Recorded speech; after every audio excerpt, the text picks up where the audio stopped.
This is episode 3 of the Riff Tacos podcast. My name is Paul Misko, and today I am joined by my good friend and badass motherfucker of a drummer, Mr. James Watson. So thank you for coming on and spending some time with me tonight, brother. How are the holidays treating you?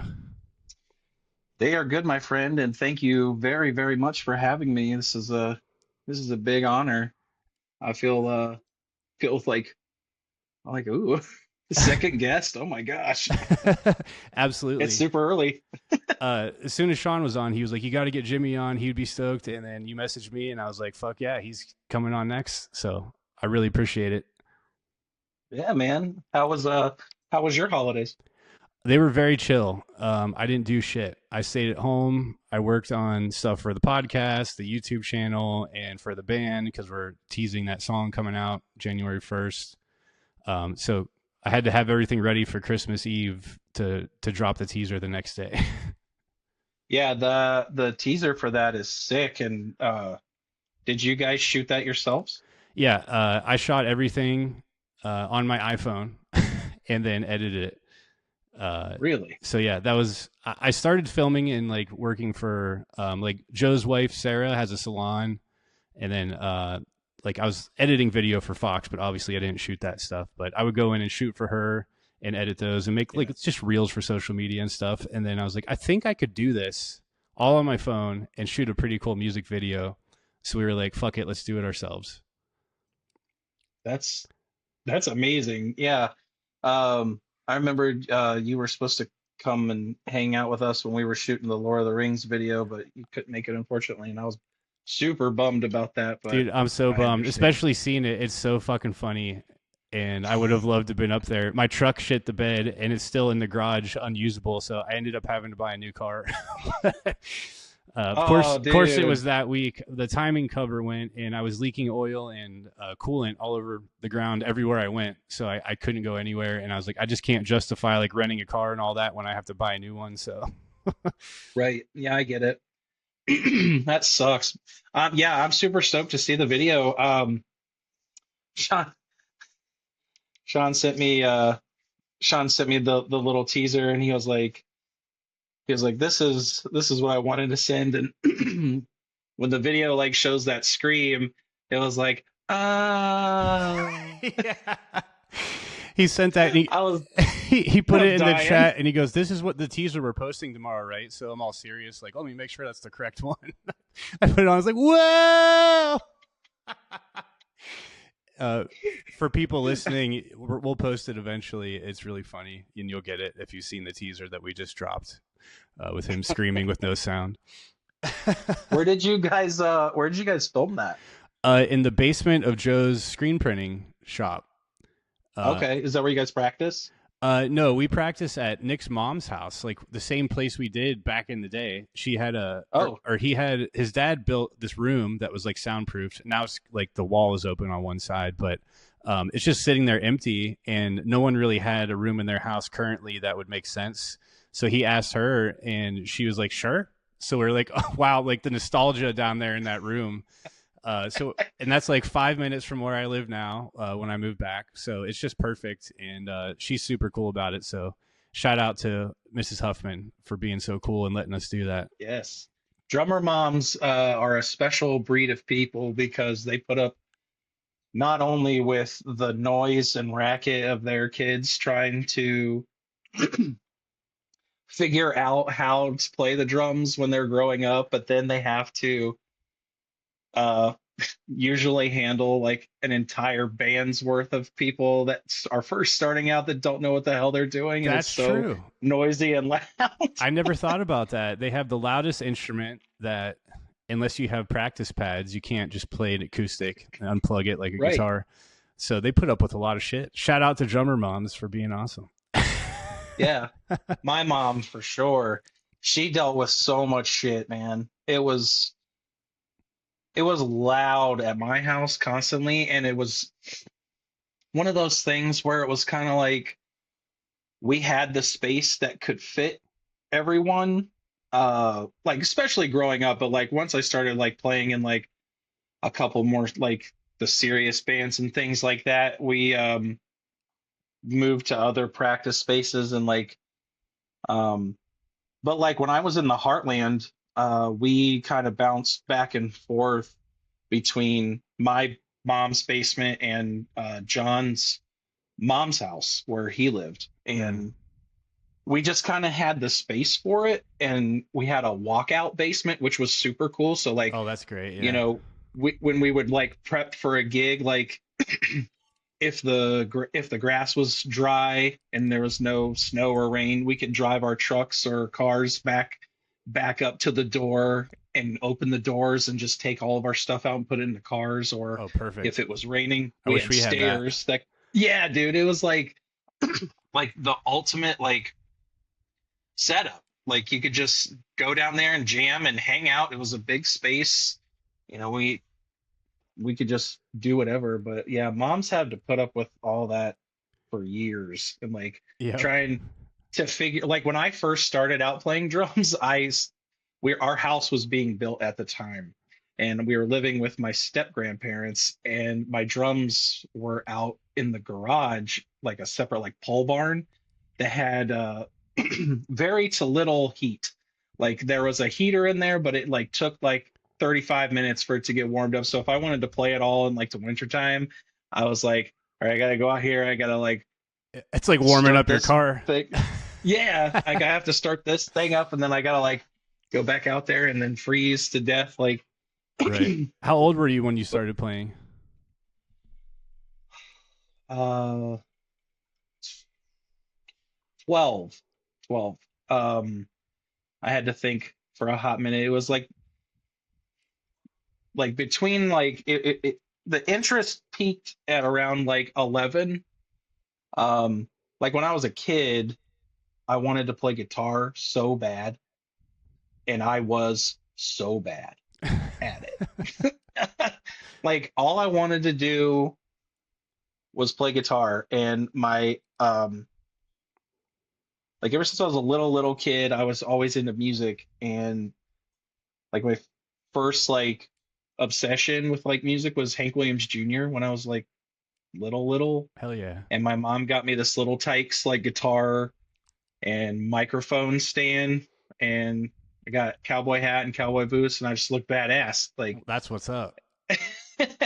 and I still love Hank Williams Jr. and classic country to this day. Like, I spend 99% of my life and day listening to classic country, Oh, hell yeah. and then the metal is the 1% that's sprinkled in when I just need a little change to like kind of get through the day or get some inspirations I was somehow like when honestly we're writing. a country hater my whole life, and I didn't grow up with it, so maybe that was part of it. But like by the Yeah. time I got really into music, 13, 14, I'm listening to Korn and whatever, Slipknot, and then so anything else besides that was stupid. And then eventually, fast forward, I'm living in Texas for 7 years. Then it grew on me. Then I'm going down to the White Horse in Austin and seeing all these sick bands play, like honky tonk shit. And I'm like, okay, I get it now. Like now I want a hat, I want some boots, I want to learn some like proper blues shit. So I'm Yeah. now a fan. Okay. So as a fan, who do you like? Who's some of the ones that like really struck your Uh, fancy? Hank Williams for sure. Um, all three of them. I love the third. Uh, I Yes. forget the fucking one record where it starts off Satan is real. You know what I'm talking Oh, about? straight to hell. Yeah. Yeah. I like more shit like that. Because like some of the poppier stuff or like classic, it just gets boring and a lot of it sounds the same to me. So like I'm Yeah. always seeking out anything like Hank the Third. Also Post Malone's new shit. I know it's super pop country, but I'm a huge fan of that. It's awesome. I don't It's give a so shit. good. It's awesome. Yeah. I was just listening That's to that killer. today too because I remember you had asked like, should we talk about some top albums of the year? And I was like, man, I haven't like been seeking out that much music this year, so I didn't even have any off the top of my head. I was like, I would throw that one on there. That one, Knocked Loose, Black Dahlia Murder.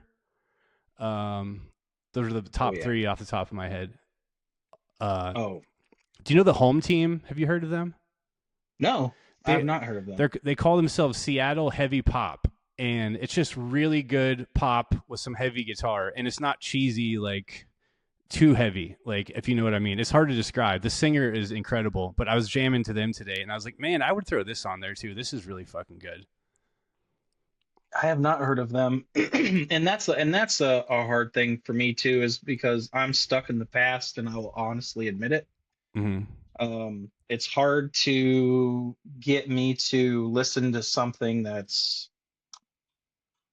brand spanking new most of the time. Like Drew will send me, well, he doesn't so much anymore because he knows that I won't check it out immediately. Because if it's not vibing with my day that I'm currently having, Yeah. I'm just like, I'm not gonna stop what I'm doing and listening to check it out right away. And I know that that's kind of like an assholish thing to do, but like, At because least you're someone being else is honest. super excited. Yeah. Yeah. Like it's hard. I'm the same way. I'm always stuck in the past. I'm going back and listening to old Converge records and Deftones or what, just the same old shit I've always gone back to. And it takes something really special to like blow me away now. Just being old and grumpy. I I'm with you on that 100%. Um, like I told him, like I was like, yeah, I'll check this out in a bit, and then he was like, no, you won't. And I was like, well, I will, like, but it's got to be like when I'm ready to check it out. Like he did send me, send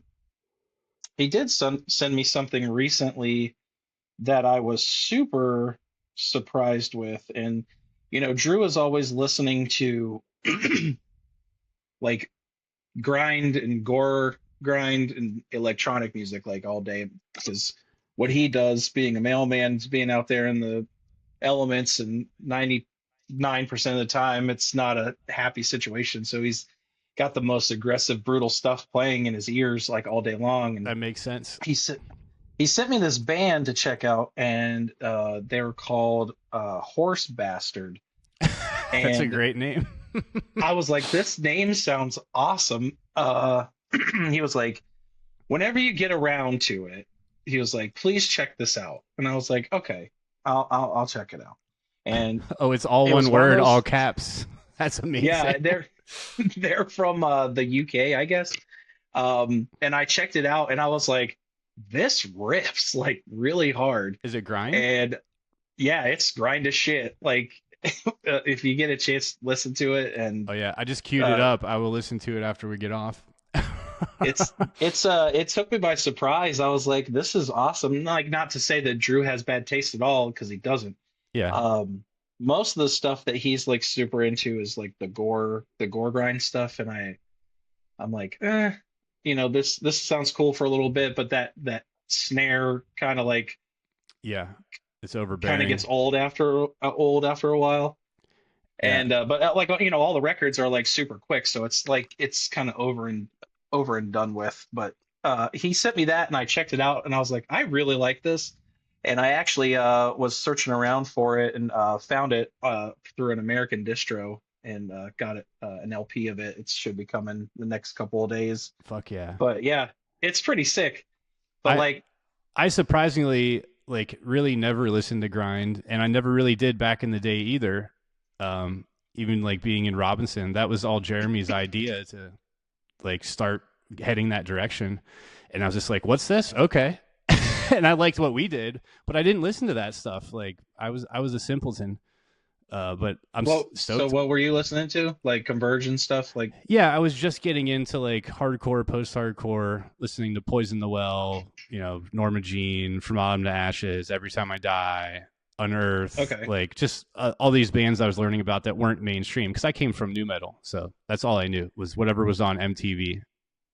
And then Yeah, Poison the Well was I a huge agree. one. So Poison the Well, I will openly admit that it wasn't until like super recently that I listened to them, Oh, really? and I like them. Yeah. Fox actually gave me is it a tear from the red or a tear from the I red? was just going to ask you because I don't know how it's said, and I feel like all of my friends said it differently back in the day, and then I just gave up on knowing which one it was. Well, if someone out there knows, let us know. Yeah, please comment But somewhere and tell me. yeah, I so love that we'll one and Opposite of December. Those are my two favorites. The classics. that's one of the other ones I have heard. But it's like one of those things where I heard it while I was like with someone else. They were like, "Have you ever heard this band?" And I was like, "No." And they were like, "What? Oh my God." And so actually that person was Fox. And Oh yeah, he's a that's huge fan of theirs. huge. And that's why he gave me that record. He was like, I don't have a record player, but I have this record. He was like, we listened to it in the car when we were on tour somewhere. And I was like, man, I really like this. And when we got home, he was like, hey, you can have this. I was like, thanks. So it's on the shelf, and I think I've put it on like once since then. I think that was like 2 years ago, like when he gave it to me. But I really dug it. But it's like what you were talking about, like when you're listening to like that type of stuff, but you weren't really listening to like any grind. Mm. It's hard for me to like venture like to like when we're writing new stuff, like when we wrote this split we did that we put out last month. When I when someone's like, okay, we got to write grindcore songs, it's like I don't I pull references from the oldest shit that I love. And it's like I call it the holy trinity of grindcore because in my personal opinion, this is just my opinion, but there are three records that I think a blueprint of if you want to enjoy and get into grindcore and hear the best grindcore you'll ever hear in your life. Discordance Axis, The Inalienable Dreamless is the number one. I don't think it gets any better than that. That record is flawless from start to finish. The second one for me, which this should be a number one just because of how old it is, Mm-hmm. but it's just not. But I enjoy it very, very much, is uh Napalm Deaths from Enslavement to Obliteration. Okay. It starts off with the slowest track ever. Like the whole track is like super slow. And then the second track pops off and then it's like nonstop from there, which is That's like awesome. it throws you off because like the original hype sticker that says for that record, like the fastest band in the world. Yeah. And you put that first song on, you're like, what the fuck is happening right now? This isn't fast at all. And then track two kicks in and it's like, oh shit, okay, here we go. That's genius. You have to have some balls to put that sticker on too. That's fucking sick. I think that was Earache's decision for that, but like a lot of people were probably like, what is happening? Like, I don't even, this isn't fast at all. Uh, that record, and then lastly, um, uh, World Extermination by Insect Warfare. Okay, never heard of that. Oh man, you're in for a treat. Those dudes are from Texas, where you resided for. You were probably you probably could have seen them if you were there in the right time frame before they broke up. I can't remember what the exact year was they broke up. I think it was like 2011 maybe. But check out that record. It's the only one that's on Spotify or Apple Music. Okay. They're, Sorry, my TV is being loud. I should have muted that. that's all right. The fireplace is starting over. Why do they Oh, sick. why do they make it only an hour? Because that someone's logs burned out after that hour. True. Yeah. They could cut it and split it or splice it so it just starts over. But so those are your three records for inspiration for writing this record for See You Next Tuesday? Well, I'd say they're my inspiration for writing anything aggressive, period. Like Okay. if I need something, I will just go listen to what Dave Whitty did and try and rip it off as best I can. That guy has played for a gazillion bands, and that was just like the early part of his career. Like Dave went on and is in Municipal Waste now. He's not playing grindcore, in that at all. He's thrashing. Right. But all of those Discordance Access records were like, to me, the pinnacle of what grind was Right. or is. Like, to me, it just three dudes crushing it. And it's like very similar to like why I loved Robinson so much, because it's four dudes just crushing like the whole time. And Jeremy was the most absolute fucking maniac of a drummer I have ever seen. Yeah, he's not And human. no, he's not. And see, like, back in the day, like when our bands used to play together, we played when I was in the Heartland, we played with Robinson. I can't tell you how many times, probably 4 or 5 times. Yeah. Is that when And we met? Yes. Okay. Yeah. I was trying to rack my brain and think about when we met the first time. I was like, was it Heartland or Dead Will Rise days or? It was Heartland days, Okay. because we played a show with, it was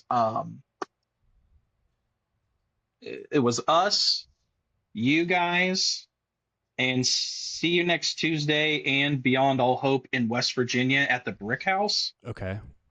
And I can just remember that very vaguely, because I think it was the first time I'd ever seen you guys. Like, kind of rewind a little bit, like when I was like playing in bands and stuff, and they were just like local bands with my friends from school. And the Heartland was the first like serious band like I joined. And I went and tried out and got the gig. I never met any of those guys before in my life. Just my friend from school was like, um, there was a girl at my school who was dating the bass player at the time, and that little circle of friends uh, kind of like included me. And he was like, "Hey, I know that you're playing with, whoever you're playing with from school." He's like, "But I had just graduated that summer." And he was like, "My friend's band, they're looking for a drummer." And he was like, "Check out their stuff, and if you're interested, I'll get you linked up with them." So I listened to it and I was like, "Whoa, this stuff's really, really awesome." And so I learned the Blue Period and talked to Jonathan and was like, he's like, "Just learn that song and, come down and, we'll see what you can do." And I was like, "Okay." So we went down and we played, and I'll never forget this. John's mom came in after I was done, after we went through the song. And, surprisingly, there weren't any mess ups or flubs from me or anything, which made me feel really good about it. And his mom came in and was like, "Did you guys just run through that all in one thing?" And she was like, he's good. Yeah. And John was like, "Yeah, he is. I think he's the guy." And he kind of looked at me and was like, I was like, "Oh, yeah, definitely. Let's do this." Hell yeah. So me and my buddy Dan, he went with me, and after that we just hung out and talked a little bit, like kind of like about like the music style, because all of that was new to me at the time. Mm-hmm. I had like talking about like what I grew up and like started playing, like I started playing along to like classic rock, like Rush, the Who, Right. Zeppelin, all that shit. And it progressed further and further, and I always loved Metallica, even since I was like, so Metallica is I think still like the big band for me, like hands down. I got into them Um, late. But that's kind of surprising yeah, I to mean, me. late as in like 18, 19. Oh wow. But I think we were at like a barbecue or a pig roast. So the first singer from a second story window before Sean, that wasn't on anything under that name, Jeff, his family had Mhm. a pig roast every year. I remember going over there, and like we were like, most of us were still underage. We're all drinking beer, but the aunts and uncles and everybody kind of like looked the other way.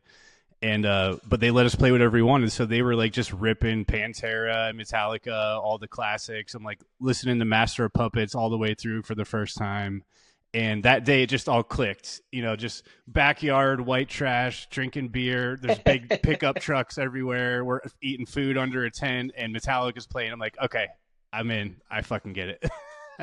Like I'm all about it. Yeah. But they were Yeah, never an influence in my writing. I always loved them though. Like since that.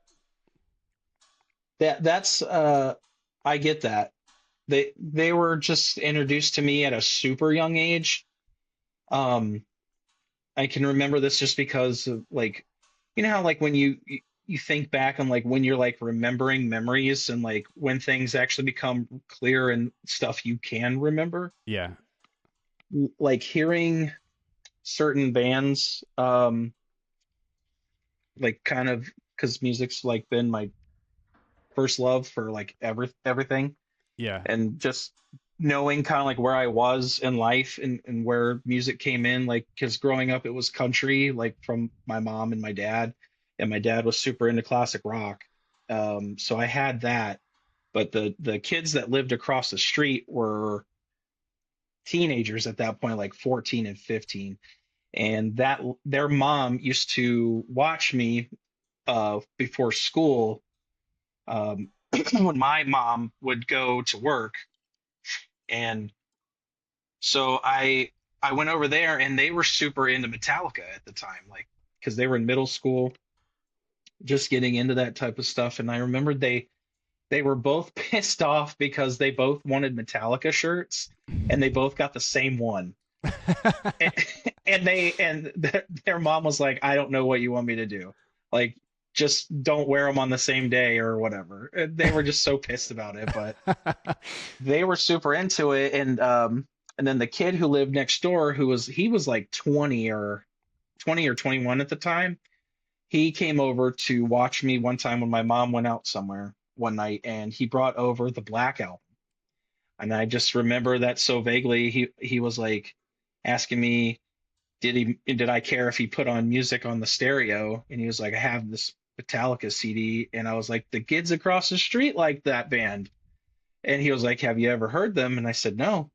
And we listened to the Black Album, and I was like, oh, this is really cool. But just being like super young, I think I was like maybe 9 years old, Yeah. something like that. And so I got into Metallica, and so that like was always at the forefront of like, I really want to learn how to play one, like when I started playing drums. Yeah. And I didn't have a double bass pedal or anything. And my parents, they built, like we were saying earlier, our house was being built, and once it got built, like the first Christmas in that house, they got me a newer drum kit because I had this TKO was the name of the brand, and wasn't the best drum kit, but my uncle gave it to me, and it was my cousin's. And he was like, if you're gonna start out doing this, you gotta have a drum kit. So Mm. he gave me that drum kit, and that was what got me my start and what I was like cutting my teeth on, like growing up, like for probably, I don't know, a year and a half. I had that kit, and my parents found one in a newspaper ad that was pretty cheap. So they went and bought it for me. And it was a Pearl export kit, but it somehow got mixed and matched with another Pearl export kit. So it was like a cream white that was like faded really bad. So it was kind of like a creamy yellow. Yeah. And some of those drums were that color, and some of them were jet piano black. Uh, And I'm like, okay, I can't really complain. Like, I have three rack toms, and I have two floor toms, and I have a bass drum. But like, it was like the bass drum was white, the smallest tom was white, the next two toms were black, and then the floor toms were white, and one was black. And I was like, okay, who cares? I've got some nicer cymbals that came with it. I got hardware, and so I took the bass drum from the silver kit and put it with that. So this thing looked like a fucking jumbled mess. And I was like, I don't care. I want to learn one from Metallica. yeah. And so I had one nice pedal and I had one shit pedal. So I started, getting my chops playing double bass that way. And then one year for Christmas, I started getting that year I was starting to like, I took drum lessons for like about, I don't know, like a year or so, year and a half. And the guy that I took drum lessons from, well, the first guy that I took drum lessons from was really showing me stuff like through concert band and marching band type stuff it was like seventh grade. Mm-hmm. And he was like, well, you're starting to get good at this. He was like, do you play drum set? And I was like, yeah, a little bit, but I really don't know anything. And so I started taking lessons with him at his house, and he was a senior in high school. His name is Brett. Shout out to Brett. Thanks for putting me on the path, brother. Um, he was like starting to show me stuff, and I was getting better at it. And he was like, I think I need to pass you off to the guy that I take lessons from. He was like, I really can't show you much more from this point. Wow, nice. So he got me hooked up with this guy. He goes by Lars, with a Z, and this guy is one of the freaking best drummers I've ever seen. Really cool dude. Back in the 80s, he auditioned. He used to live out in LA, and he auditioned for all the 80s bands. Like he auditioned for Ozzy. Oh, no shit. He almost made it, which was a super cool story that he told me once. And it was a couple other bands that he tried out for and got close, but those bands ended up picking other people. And he he gave lessons at a music store in Reynoldsburg. Just it's a suburb of Columbus here. And I started there, and I was there for maybe a month or two. And he was like, "You are really progressing at this." He was like, "I give longer lessons and more like um, in-depth lessons at my house for my, more progressive students." And so I started going to his house, and the lessons went from like being a half hour at the store to being an hour and a half or so at his place. And it's super cool the way he did it, because he like went through and like, he'd finish up with a student, and they'd come up and he'd say, we'd introduce each other and get to know each other. Um, then he would be like, okay, well, what we're going to start off with is we're going to listen to an artist that you've never heard before. And so I was like, oh, that's super cool. Um, and it started out as him showing me a person, and then he would be like, who are you listening to? Like bring a CD and play me a song by an artist that you're into. I, everything I brought to him, he'd probably heard, but he humored it at the time. I was like, oh man, have you ever heard System of a Down before? They really rock. And some of those bands I don't think he had. Like he definitely had never heard Slipknot. Yeah. And things like that, because he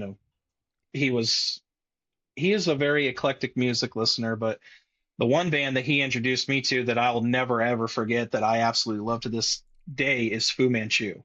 Oh, nice. I don't know if you're a Fu Manchu fan or I not, have not heard but them in years, but I know them. Yeah. man, such good shit. But we would start out listening to that, and then we would play a game of foosball, a game to 5. He kicked my ass every single time, but it was a good way to like get your wrists kind of like warmed up. Mm. And then we would go into the basement, and he had 2 drum kits set up, and sometimes 3 or 4. And he would sit on one, and he'd be like, he started out by sitting on one, and he'd be like, go pick one of them. And I'd be like, okay. So I'd walk over to a kit, and we would trade 4s. Like he would play a beat, or I would play a beat, and we would play along to it. And then we'd play 4 of that, and then, do a fill or something. And, Mm-hmm. That's how like I kind of learned how to do some like fill things and stuff like that growing up. But, I took lessons from him for a couple of years, and then I started getting bad grades in school because all I wanted to do was play music, and I didn't give a shit about school. Same here. Like all I wanted to do was like be in a really popular band and go places, and I didn't give 2 shits about math. Yep. So the same thing happened to me as soon as I hit high school, and they were like, okay, we're going to wipe the slate clean from all the years prior. So like, you know, if you have bad grades. But I was like, what the fuck? Like, I busted my ass. I got like mostly A's, a couple B's, and like I was such a good student. And then it was like music hit, and you're in high school, and I was like, fuck everything. I just want to play music, and I I'm know. gonna be in a famous band one day. Yep. And that was the dream. Mm. And it's still the dream. Like, Yeah. come on, Metallica, call me, bro. I'm ready. So, But like, yeah, go ahead. Sorry, I uh, was kind of rambling. oh no, you're fine. I was gonna ask, how long have you been in See You Next Tuesday now? I joined See You Next Tuesday in 2022 in the summer. Okay. Um, And how did that go which down? Did like Drew call you or Fox call you or? man, so I thought I was being punked for a minute. Um, the only person that I really kept a relationship with in the band was Rick. Um, he and I, when we first played, when the Heartland first played with See You Next Tuesday at Rick's house at the Vag, the garage that is Mom's house, Oh, he calls it where the you Vag. they used to call it the Vag, the very awesome garage. I did not know about that. Oh man, when you guys did a battle set there once, it was Robinson See You Next Tuesday. Uh, I You mean, guys set obviously I up. remember that, but I just that whole tour is a fucking blur to me. He's told me so many awesome stories about all sorts of bands that played there, but that was like one of the more like memorable stories that he told me. And but like Rick and I just were friends like from the moment that we met, and we bonded over by saying we were listening or watching live cannibalism from Cannibal Corpse, and we both said covered with sores at the same time, but we were like covered with sores. And we were just like looked at each other and we were like, did we just become best friends? Yep, we did. Perfect. So he and I, kept an internet relationship for all these years.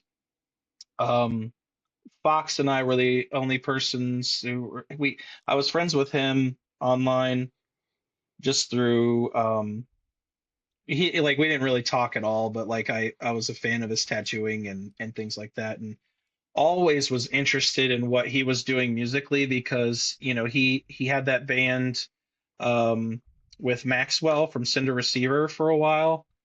Is that the um Borer band? Dead Church. Dead Church. I don't remember that one. Dead Yeah, they were kind of like a grindy power violency type band. They were fucking awesome. And so I kind of just stayed in touch with him just through music and tattooing and stuff. But to get back to your question, Rick sent me a Facebook message out of the blue, um, and it was like, "Hey, would you be interested in joining See You Next Tuesday?"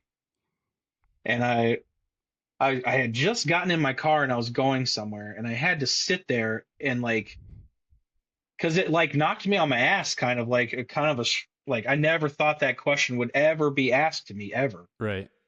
Didn't because have that on Andy your was there bingo too. card. No, not ever in life. No year ever.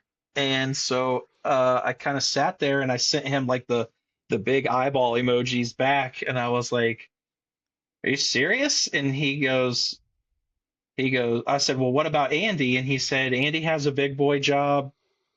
Here's Drew's number, call him."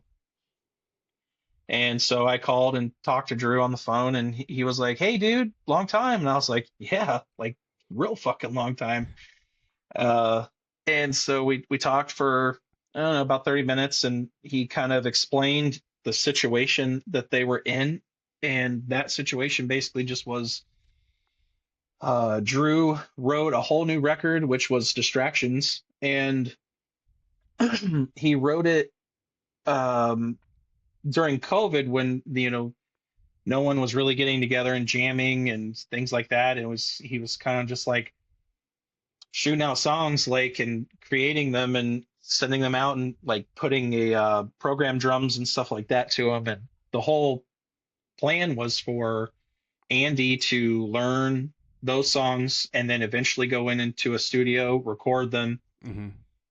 And then, you know, they were gonna do whatever. But Andy was got a promotion like with his job at the time, and just really wasn't um, about it, and was like, I think I'm gonna step away. And Drew was like, well, crap, we have this. At the time, uh, they had just signed with Good Fight, and they had made the announcement yet. Mm-hmm. And he was like, shit, we have this new record, and he had just sent it off to be mastered, um, 2 weeks before Rick and I spoke, because they were kind of in a bind, and they were like, oh my God, like, who are we going to get? And Rick was like, I got the guy. So that's when he texted me, and Drew and I spoke. And so Drew was like, um, what do you think about this? I was like, well, I need to ask my wife first, like, because this is gonna be, stuff that entails like a lot of shit, Yeah, where it's just it's a not lot of just like travel. no random like patio, random local show here and there type deal, Mm-hmm. like with like the stuff I do now, or here. And so talked to her about it and explained the situation. She knew who they were just because of me being a fan of theirs for all these years. And um, she was like, if this is something that you want to do, she's like, go for it. She was like, I won't stop you at all. She was like, I think that you're super excited about it, and you should go for it. So I got back with him, and it just started from there. And he was like, okay, we have all this to do. And like it was almost like when you start like a new desk job and they just come in and start piling stuff that's like, Just a here, get stack of to all this paperwork. when you can. Yeah. Yeah. He was like, so we want to do a comeback show in like 3 months. So you need to learn 25 songs, and we have a music video that we're going to be doing for the single on the album when it comes out. So you got to come up here and you got to learn that song, mainly just because it's going to be in the set. But we're going to be shooting a music video. It's like our first music video ever, and Is that the you got to one with know the it. head cameras? Or No, actually, that was our second video that we did. The first video is for Hey Look No Crying, which has a lot of snipped footage of us playing in a room with like a lot of lights, did I and then miss the that one? girl. I swear I would have seen that. Paul, what the fuck, man? I I'm a thought you were friends of ours. I'm a I terrible want off this friend. podcast. The Fuck this podcast. How the fuck could I have missed that? Because I remember Uh, the other one, you like held the cameras in your mouths, right? And then it was all of your yeah. POVs. Yeah. Well, okay. So tell me about this other one and what was happening. So there was a guy that Fox knows. His name is Sean, and he actually helped do film the stuff and put things together for the Lord of the Rings video that we did, Okay. and for Mountain Fire. And it was so it was like my first time working with like anything like this. I'd never been in a music video before ever, and I was like nervous. And uh, they were like, well, we want to do like a shirt change, like an outfit change in this one thing, and we're going to be in this room. And I was like, oh God, this sounds like a lot of work. So I was like super nervous about it. And that day, when we were in the middle of filming, we went out to film it at Lauren's parents' house, and they have this giant pole barn. So we got it all set up and waiting for everybody to get there. And we did it on a Sunday, and I had a 4 hour drive ahead of me to go back home because I had to work the next day. Mm-hmm. And so we're trying to like keep the time going, but we ended up going super late, and I ended up getting home super late. But that same day, while all that was happening in the middle of Michigan, nowhere, and the country-ish part of where they live, my fucking PayPal got hacked. Oh So no. I'm trying Yeah, I had a ton of money in there.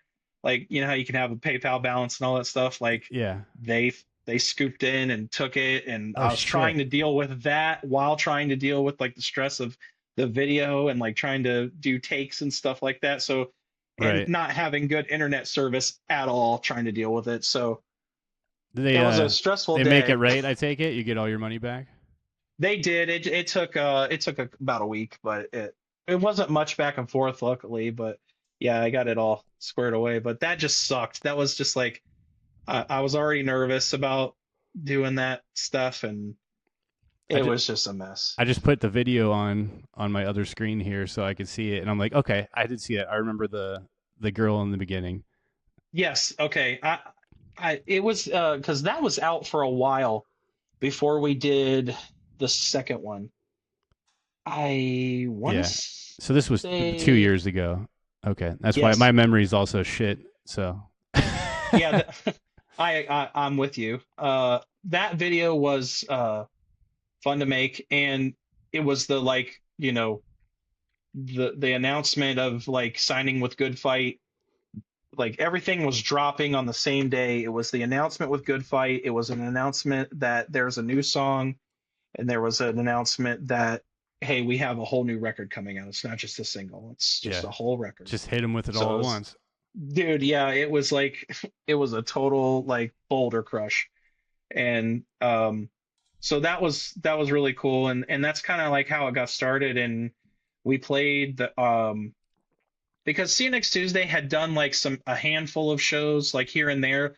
Like they stopped doing stuff in like '09, and they got back together in 2015 and played a fest in Michigan. I think it was in Michigan. Maxwell put it on. Okay, was that like a And one-time thing reunion, and then they called it quits again? yeah, no, they did it, and then they were kind of like, well, maybe we'll just kind of do stuff here and there. Hmm. So they played between 2015 and like 2017 or 18. They I don't know, played like maybe 5 or 7 shows, like, but they were like kind of like random here and there, and they were kind of festy type shows. Like they did a beer fest Gotcha. show, I think in Philly, um, which would have been a really sick show to attend. But and then like COVID happened and fucked everything up, and um, the whole point to doing distractions was a distraction, which is why it's the name of the album. Of Drew decided to get sober during COVID, and his distraction from drinking was to write a new record and Hmm. create new music. So he did that, and you know then the stuff was like ready to go, and they were like, we need to get Andy in the studio, and Andy was like, I got too much going on in my personal life, and this new job that I'm doing, and I just don't have time. And so that's when they I got the call, and then did all that stuff, and here I am now. Yeah, and it is in our older age, like everyone's different depending on their family life, business, work, but it takes like everything we got to like do just what we're doing now for us too, like just 5-6 shows a year. Everyone's got vacations planned. Rob goes up to Canada in July for like a month because they have a house up there. Oh wow. I'm the only one without kids, so I'm like, fuck it, I'll do whatever you guys want. But yeah, like even like going into the studio, like just getting us there for that weekend. We wanted to put out more music last year, but we could only pull off one Mhm. weekend to go up to where we wanted to go and get those 2 songs out. So like just like kudos to anyone at our age with a full-time job or running a business or family, whatever, to like be able to pull off even like part-timer shit like we are, uh Yeah. is really impressive, at any scale.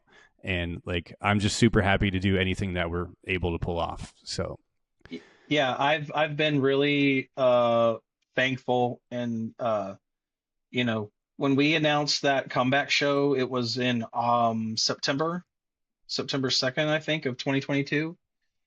Um, we announced that show, and we played, I think, 2 more shows three more shows maybe that year. No, we played. I think we played a total of 4 or 5 shows that year because we started with that one. It was in Bay City where the band started, basically, because Mm-hmm. that's where Drew's from, and we played a really huge like upstairs like venue place in Bay City. It was in kind of like the it was kind of downtown Bay City, but kind of like on the outskirts, like just right before you're getting to out of downtown. It's Where? kind of a neat little Wait, area Bay City is where? Sorry. in Michigan. Sorry. No, I know, but like, what city is it close to or part of? Or It's its own deal. It's if you, gosh, it's like an hour and 20 minutes northwest of Detroit. okay. It's like if you look at Michigan, like it's like a giant oven mitt. Like right here is the bay. Mm-hmm. Right here is where Bay City is. Okay. I'm not sure I've ever And been like, there. oh, it's very small place. Um, like Fox and Rick live in Lansing, which is about an hour and 10 or an hour and 5 west Gotcha. of Bay City. So either place I have to go to, it's the same distance. It's just, do I keep going north or do I spread off and go west Right. to Lansing?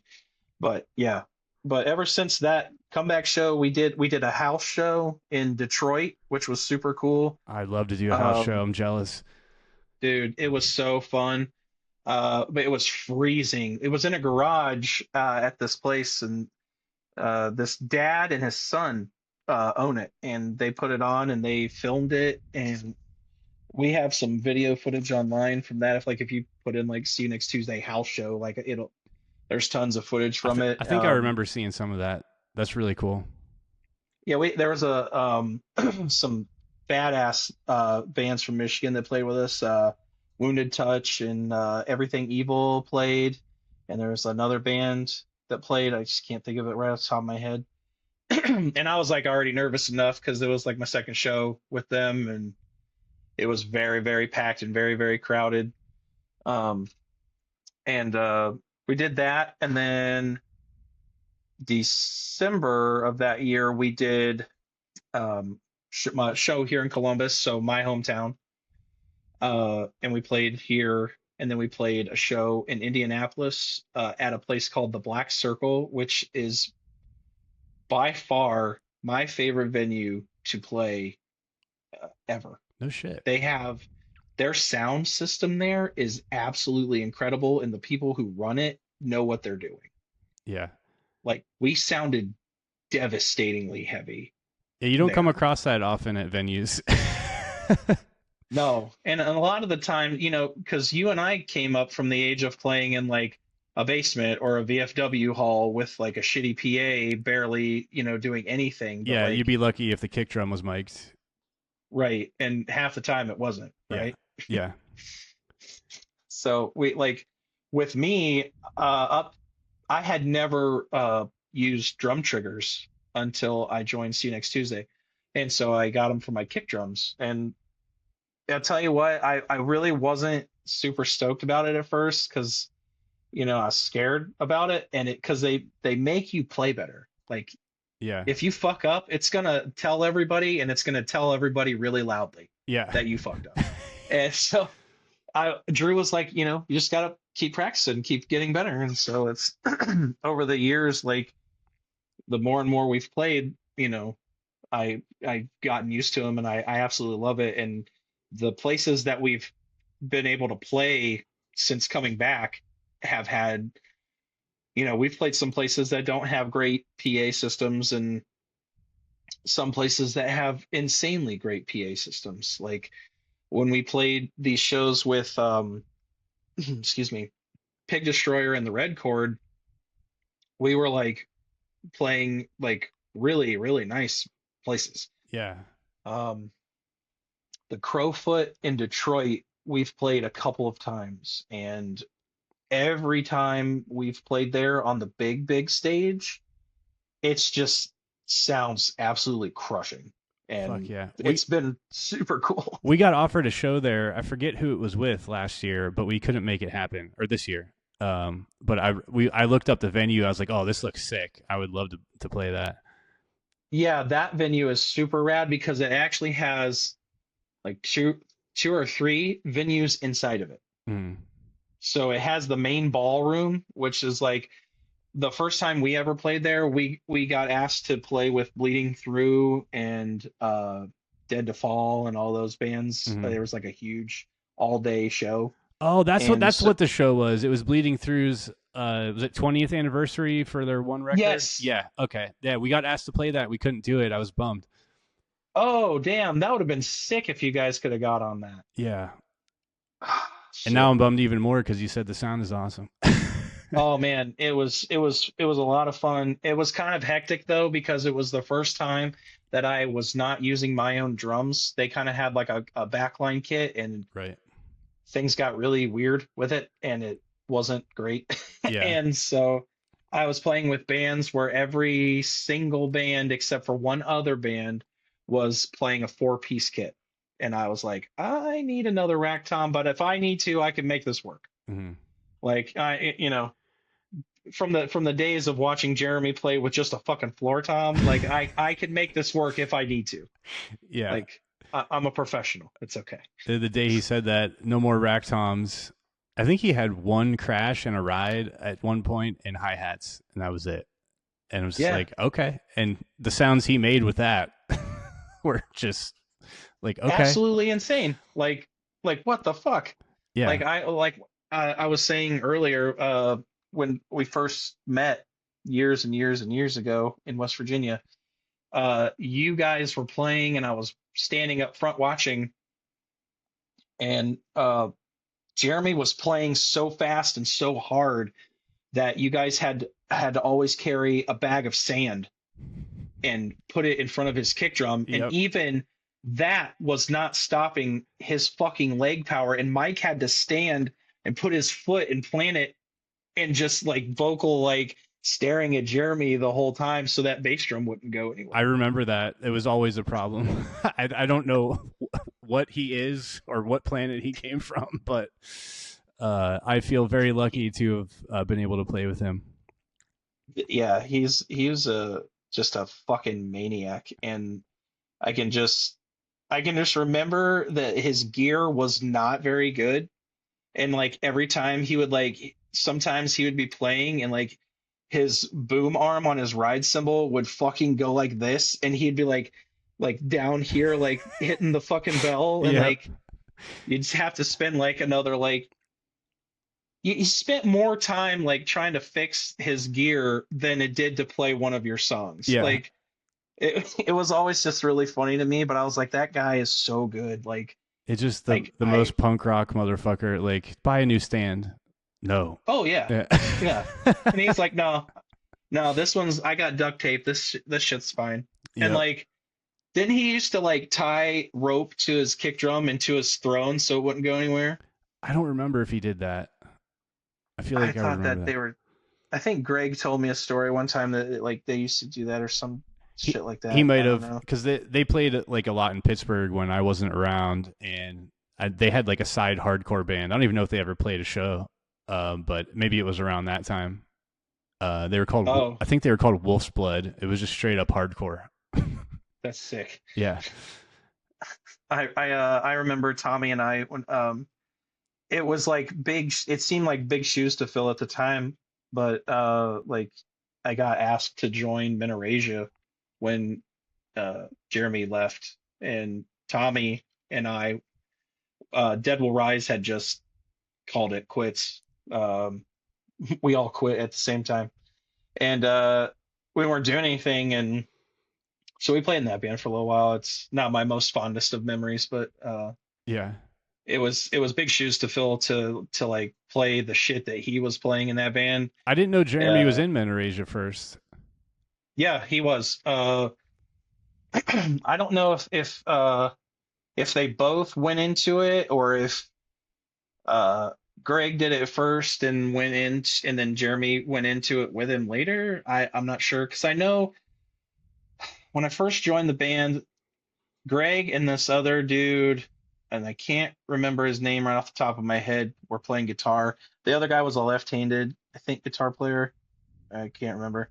But anyway, I think he played drums maybe at first, and then they got Jeremy and he played, but he left the band not long after Tommy and I joined. I don't know if he liked us or not. I don't honestly give a shit. But we played a couple of shows in Pittsburgh. I know we played one show with him, but that guy left, and then it was just Greg, Tommy, myself, and Ben, and we did a small tour out to like Milwaukee, and we played a fest out there, and it was just not the best situation, like dealing with our singer at the time, and Yeah. he was into stuff that I wasn't super cool with, and so Gotcha. I distanced myself from that band pretty quickly, and like I said, it wasn't the most fondest of memories and times, but I still had fun playing, with Greg and Tommy. Yeah. But I haven't talked or spoke with Greg since then. Um, but yeah, we did that band for a little while after Dead Will Rise broke up because they were like, "You guys aren't doing anything, so just come play Right. grind with us." So weren't you in a band with Sean too? For a minute? No, I've always wanted to be in a band with Sean. So I don't know. Side note, Sean and I kind of have a project with John and Tommy. Mm-hmm. Um, and John from the Heartland, for those listening, and Tommy from Dead Will Rise. And it was I had some drum tracks from shit I recorded years and years ago, and they were just lightning fast grindcore songs. And John wrote some guitar over them, and Sean actually did some vocals over a couple of them, at least one for sure. He'll have Yeah, to he send sent it me to one. you. It was sick. Yeah. Yeah, he kind of like put a video to it of like some kind of old creepy video. Uh, I don't know. like he shared I, it. I think he just sent me an audio like once he did vocals and was like, check out what I'm working on. I was like, oh, this is fucking sick. I don't remember. I don't think he was back in the band when he sent that. It was a while ago. No, yeah, it was like like way before then. Yeah. It was last year at some time, like, but we never ended up putting anything out. But we probably will at some point. Fuck yeah. I don't know how many songs he recorded, but I think there's like, I don't know, 10 songs maybe. And they're all But short grindcore shit. yeah, like the whole out, I think the whole thing is like 6 or 7 minutes long. Yeah. It's like super punishing. But no, like I've always wanted to be in a band with Sean. Sean was in when Sean was in Bastards, I was always super jealous because I wanted to be in a band with my friends like Tommy and Sean and John. Yeah. But they had a drummer. His name was Jared, and I was like, well, I don't think that guy's gonna go anywhere. So I don't, And then they broke up at some point, so it was like that never happened. And then watching the podcast with Sean, he was talking about when he joined King's Blood, and I actually joined King's Blood. I don't know, maybe a year or so after he quit, Oh, because they, okay. That's what I was thinking of then.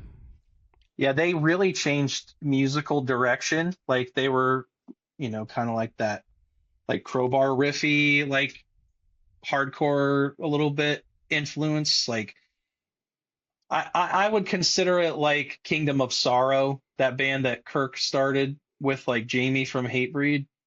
Okay. Like I don't that's know what if I I've would heard kind that. of. Oh, it's sick as fuck. It's kind of like what I think King's Blood sounded like, and kind of what I thought they were going for back then. It Mm-hmm. wasn't really my style. And the guy that replaced Sean, his name was Alex, and I had known him just kind of through the tattoo community here in Columbus and being in bands and seeing him at shows. And I was looking for a band.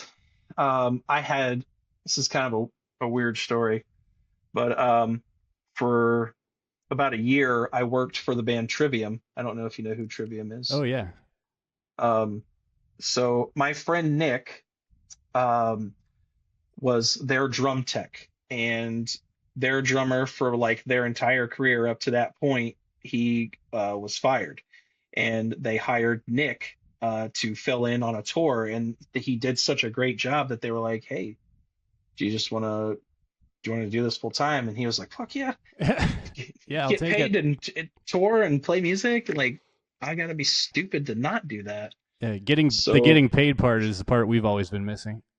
right, it's like, yeah, so that's like my dream. So I'll do that. So Nick was the drummer for a grind band called Maruda. I don't know if you remember Maruda or Hmm. not. Um, Were they from Florida? but they are, Yeah. yeah, they Okay. were from We played with Miami. them once, I think. When I first met them and first played with them, it was with Minorasia. It was my first show with them, and it was in Pittsburgh, and they were on a tour, and they were coming up through, and we ended up playing with them again. I think like two more times when we were doing that. But anyway, he joined the band. Maruda had he had quit Maruda and joined doing that, and hired me as his drum tech, which was I was like, yeah, that sounds like a lot of fun. Let's do that. So I did a tour with them. It was a really cool experience, but it sucked at the same time because it was like, man, I really just want to be playing in front of all these people and not setting this shit up Right. and standing back and watch someone else do it. Yeah, I So totally get that. I was like, I would sit behind him and just like the cool thing about the tour that I teched for them was it was in Australia and New Zealand, Oh no and it shit. I was didn't know that, man. That's yeah, fucking cool. it was actually I think I have a thing right here. I think yep,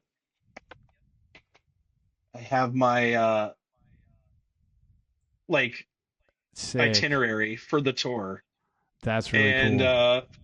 this was a lot of fun, but it was also like just not the thing I wanted to do. But it was in those two countries, and I think it was we were gone for I don't know maybe 3 or 4 weeks, and we had to fly to every show that we went to, and all of the shows were stadium shows, which was something I had never ever experienced because we were support on that tour for Disturbed. Oh wow.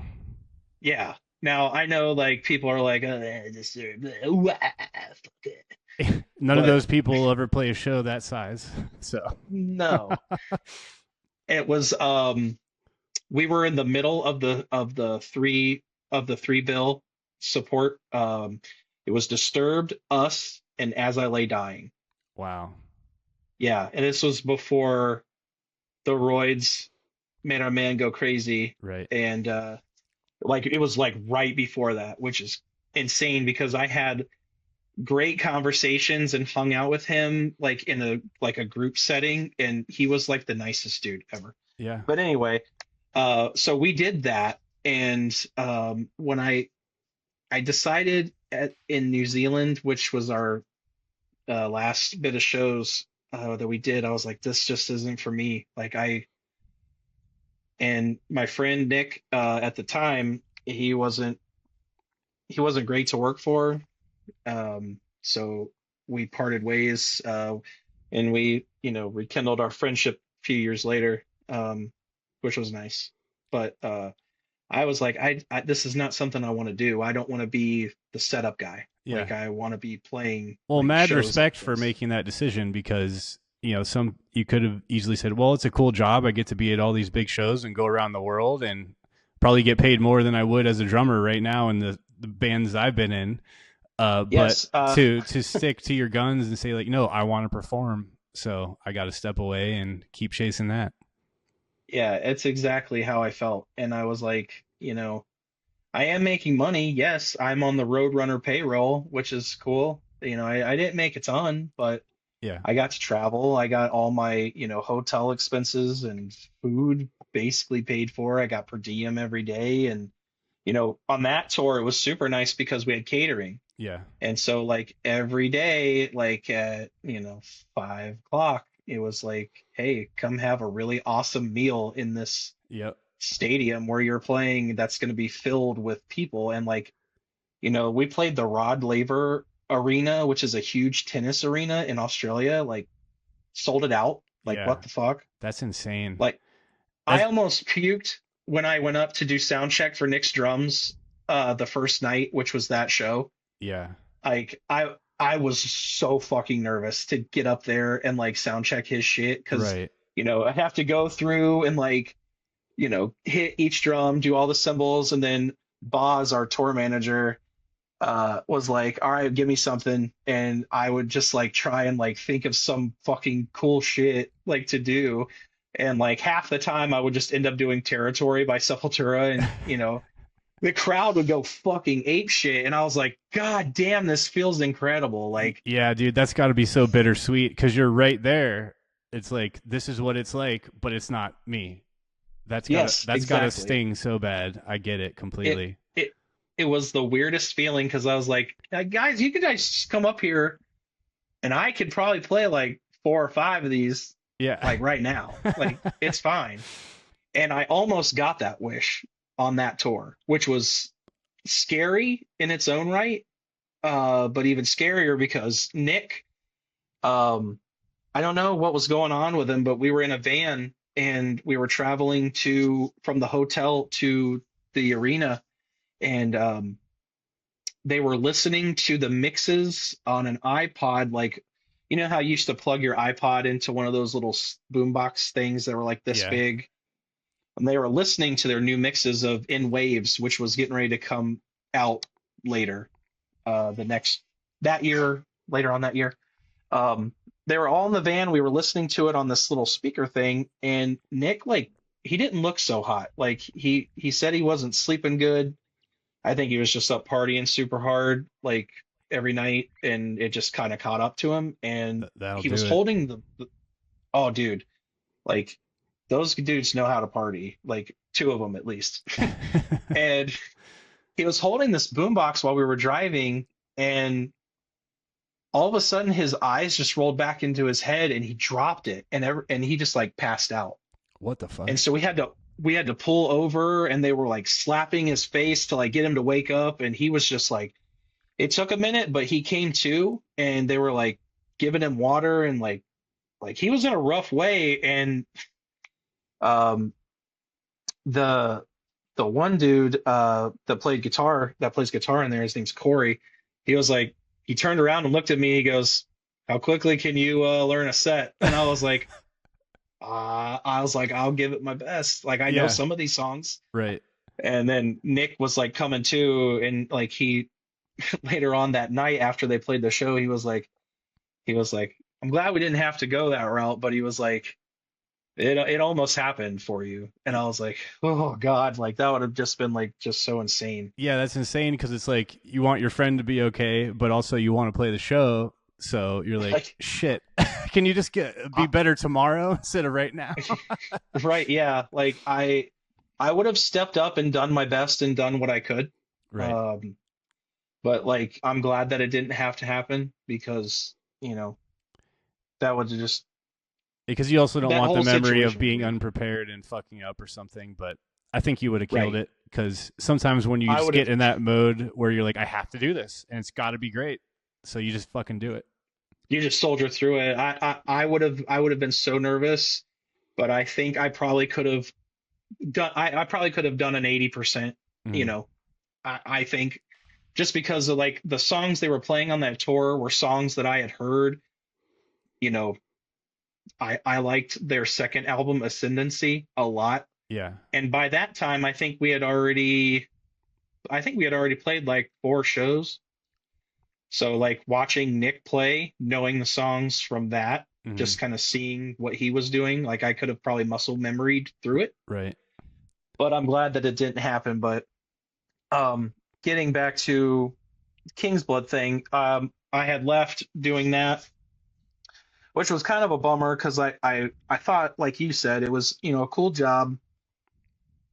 I was getting to see all these sick shows. The reason it bummed me out big time was because, like, the next tour they had coming up was in like a couple months later, and it was the Mayhem Festival. Oh wow. And so, like, they were going to be bussing for that, like being on a bus. I'd never done that. So that would have been cool to do. Mm. And then after that, they were going to play Wacken open air, like in front of like thousands of people. Yeah. And that would have been cool to go to and see and experience. But the little bit that I did is I'll forever be grateful for, and it'll be memory that I'll have forever. Yeah, that's a hell of an experience no matter what.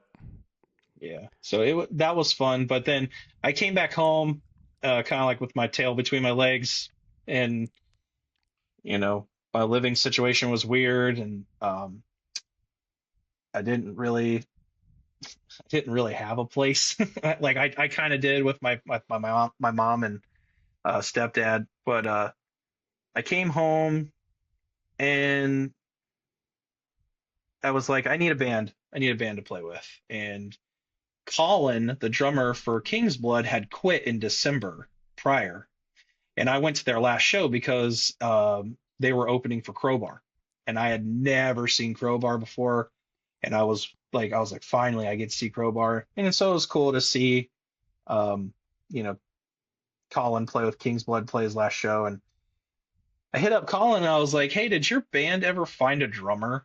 And he was like, well, they kind of did, but he's not working out, or they're still looking. He was like, hit up Alex. So I hit up Alex, and Alex was like, yeah, hit up McFly, which was the guy that Sean was talking about. Yeah. And so he and I got together, and then he was like, yeah, we're still looking for a guy.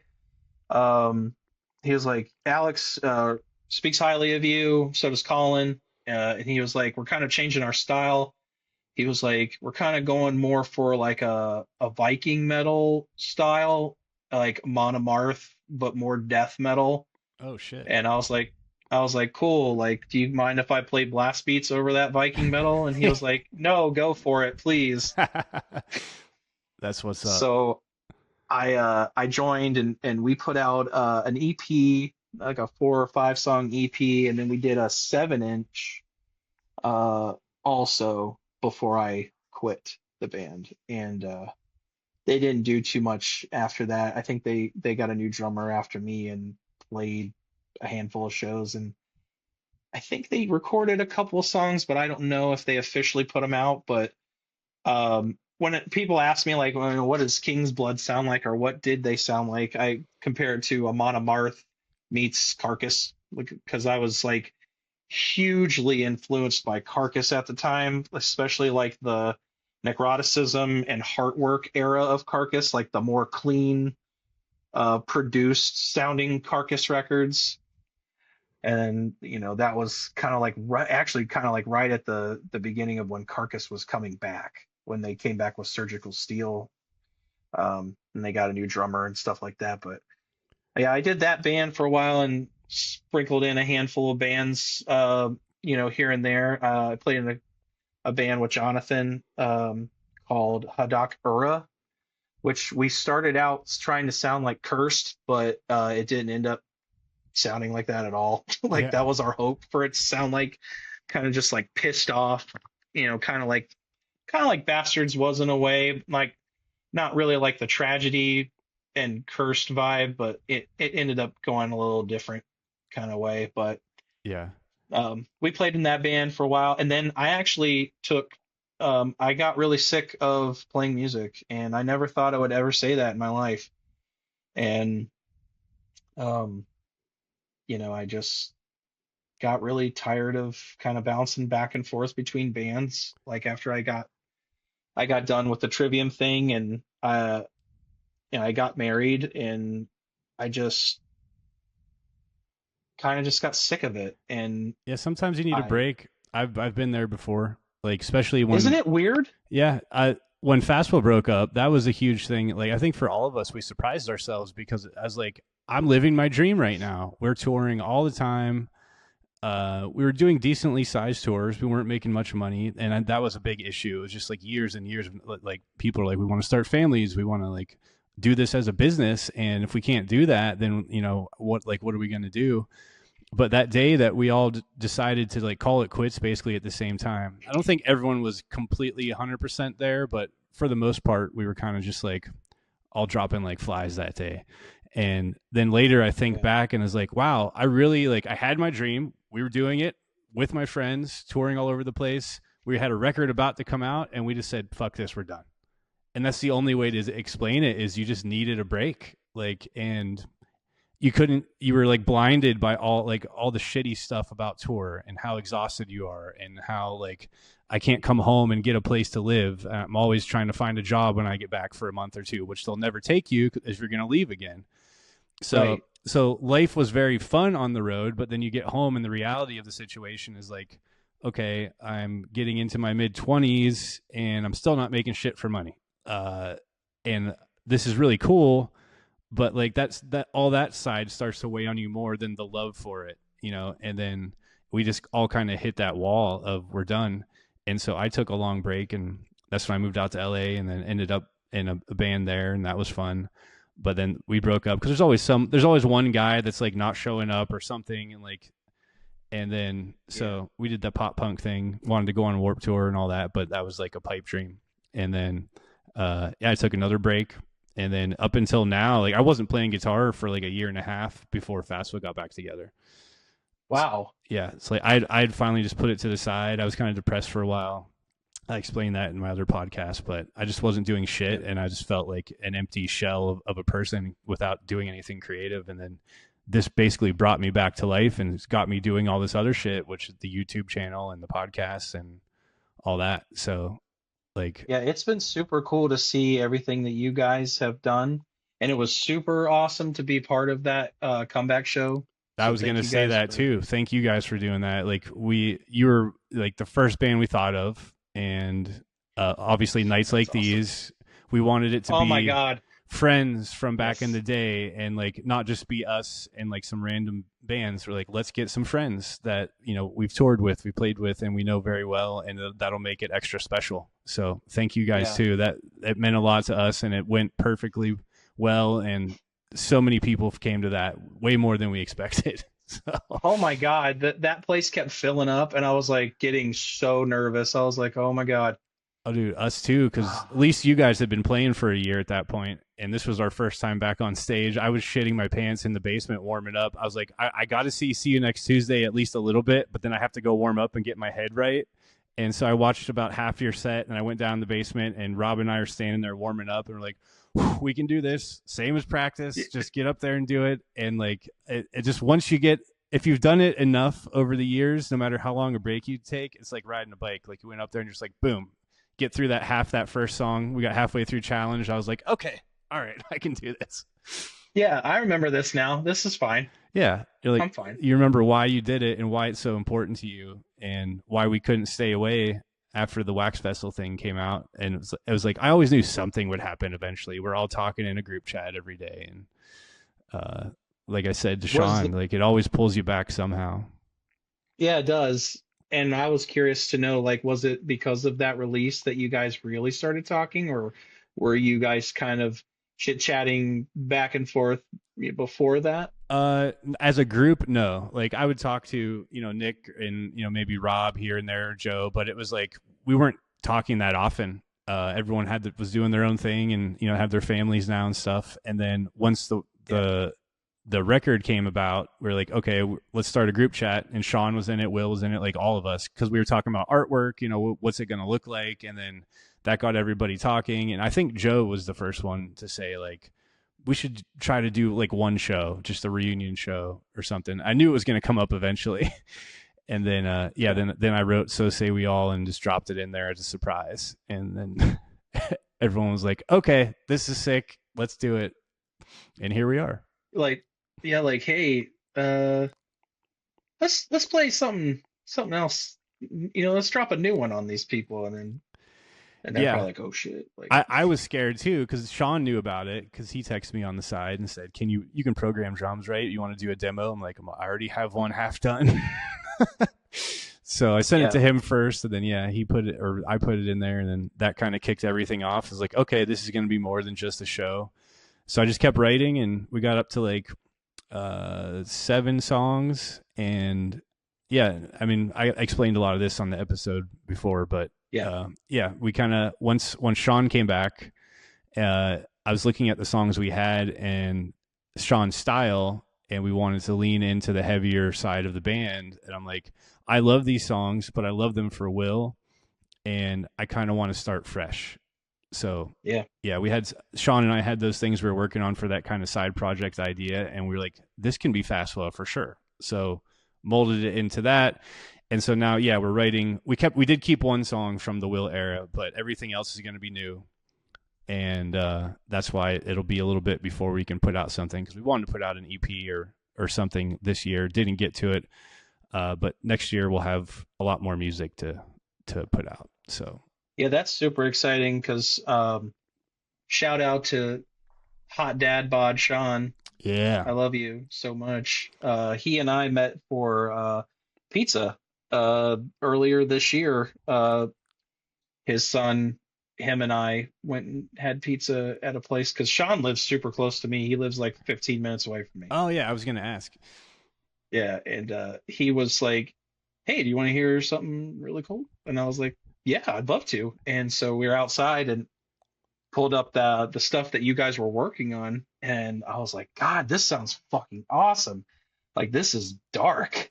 And Thanks, and man. I was like, dude, it's the shit. And like in my head, I'm like, if you want some drums, recorded on that, like let me know. But even then at the time, like he didn't even know. Like I didn't say it out loud to him, but like even at the time, who would have thought that that would have led to, you know, him rejoining the band and like having this whole fresh new arsenal of tunes, just like I didn't realize that you had so many songs built up and Mm-hmm. ready to go, Yeah, like until like the last time, like when you guys were talking about it. It's like holy shit, like you've been busy, dude. And like I'm so excited to hear the rest of them, but I don't know what he played for me at the time, mm-hmm. but it was so sick. And I was like, this, and he was like explaining, like, it's kind of like where not one word left off and kind of where Robinson left off, and they just got together and had this nasty, gross little baby. Yeah. And that baby's grown up and pissed off and wants to get out there. And I was like, this rules. Like, Yeah, this is going to be absolutely devastating. the whole situation is like, obviously we're bummed Will was leaving, and I was Right. really excited for the songs I had written for him, for clean vocals, and where we could have taken the sound of the first 2 songs that we were putting out. But with Sean being around and still singing and still ready to go, and then Will stepping down right after Furnace Fest, which is like, if you're gonna have a last show, what else could Perfect. what way to go out? And then Sean being close in Columbus, and everyone was just kind of in that mode of like, yeah, let's go heavier anyway, whether it was Sean or Will. And then having Sean back, it was like, let's just go all the fucking way, dark as fuck, heavy, faster, and lean into those EP influences as well Yeah. as new ones, and like the kind of like blastier Robinson stuff. But it's not going to sound like Robinson, but you'll hear the influence from my writing. Like, it's Nothing, I don't think will ever sound like Robinson, and that's okay. that's good. I don't want it Um, to. Robinson is one of those.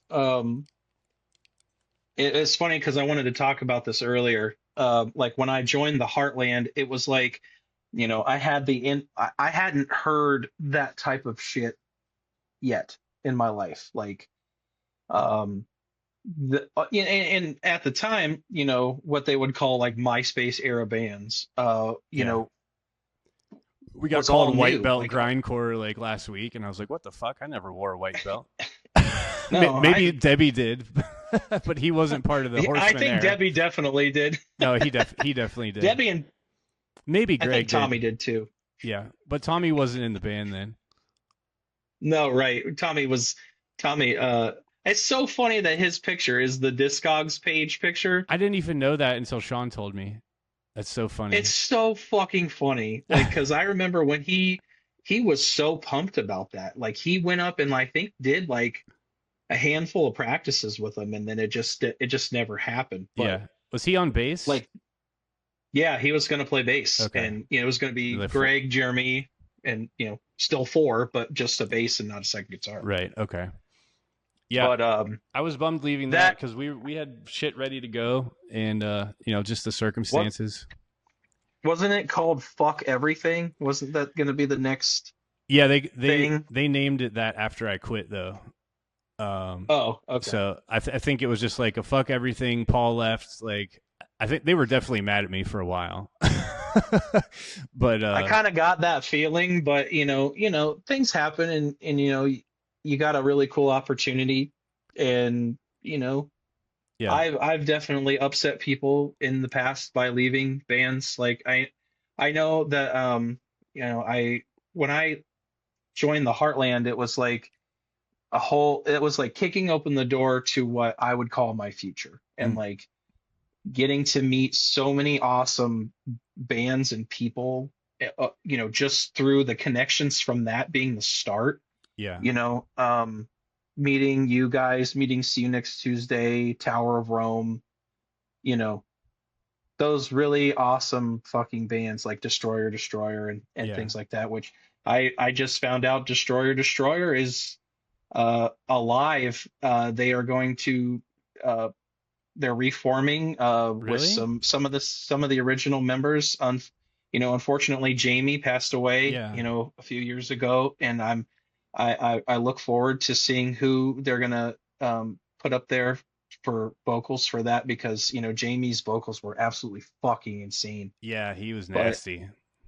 I started following Noah, their drummer, recently, and I was you know he's played with some big bands, like he plays with Greg Puciato from Oh, Dillinger, really? like the old, yeah, that dude on his solo stuff. Um and there's a guy that plays, I think, bass. His name's James Hammondtree. He did one of the remixes on relapses for See Next Tuesday when we put out relapses. And we were on a podcast with him, and I found out through the podcast and speaking with him, that he was really close with the Destroyer Destroyer boys, and like he was really close friends with Jamie, and I think even roommates with him for a while. Oh, okay. So coming into that, like joining the Heartland and getting introduced to like basically kind of like what I was talking about before. Like you get a new job and they bring in this giant fucking stack of paperwork, and it was John with like, "Give me your iPod right now." Uh, Which, iPod, what's up? How you doing? Uh, he was like, "Give me your iPod. I'm gonna load it up with some stuff." And so he was like asking me, like, when I joined the band, he was like, "What bands are you into?" And like I had nothing. Like I had like nothing to like really say like that would be an influence to like what like the bands that we were in at the time. mhm. I had none of that. It was all brand new to me. So what I was into at the time was strictly basically death metal. Like when I kind of like got, it's kind of weird. Like I kind of going back in time, and I'm sorry if I'm taking forever on this Oh, you're fine, podcast, but I'm dude. having an amazing time talking with you. That's what we're here for. So when I was in high school, there was a kid. I was the only drummer in my high school. I went to a high school that was out in the country in the middle of nowhere, kind of, sort of. We didn't have a whole lot of musicians, and we had no drummers. I was it. And then this kid moved to our school during my senior year or junior year, somewhere in there. And he was a drummer. And this kid was a fucking asshole. And he was good at drums and he knew it. And you know how that kind of thing goes, where Yep. it kind of goes to their head. And Nothing worse than a drummer with lead singer syndrome. Oh my gosh, this dude was. I wanted to be friends with him so bad because he played drums and he's really good, and he stole my friend. Like he stole my bass player friend because he was playing. He had a band going with his friends from. He was from the next county over, Mm-hmm. and where his parents lived, the school district was like, you have to go to this other school.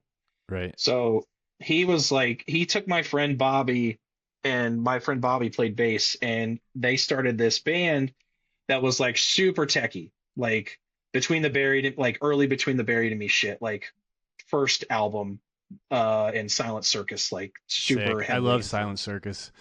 same, like so good.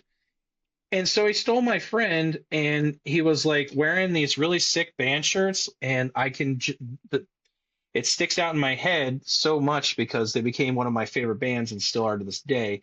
But he came to school wearing a Mastodon Remission shirt. And I was like, what is that?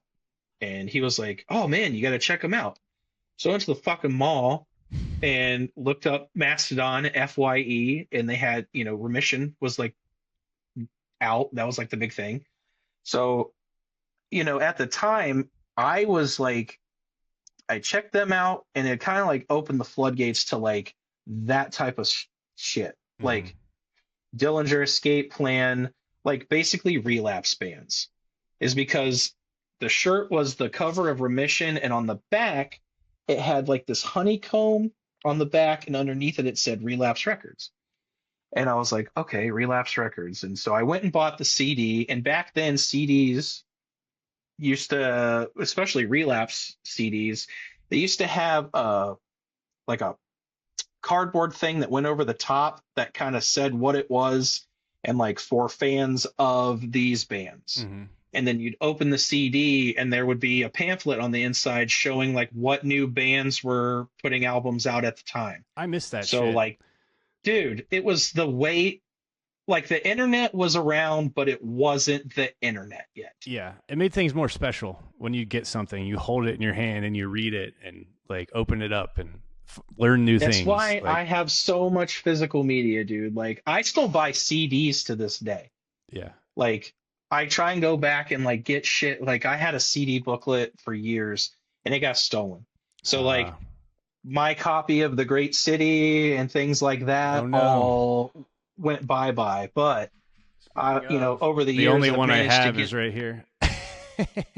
Oh, hey, so I kind of segue sideways. I brought some treats that I wanted to share for show and tell. Like I brought Yeah.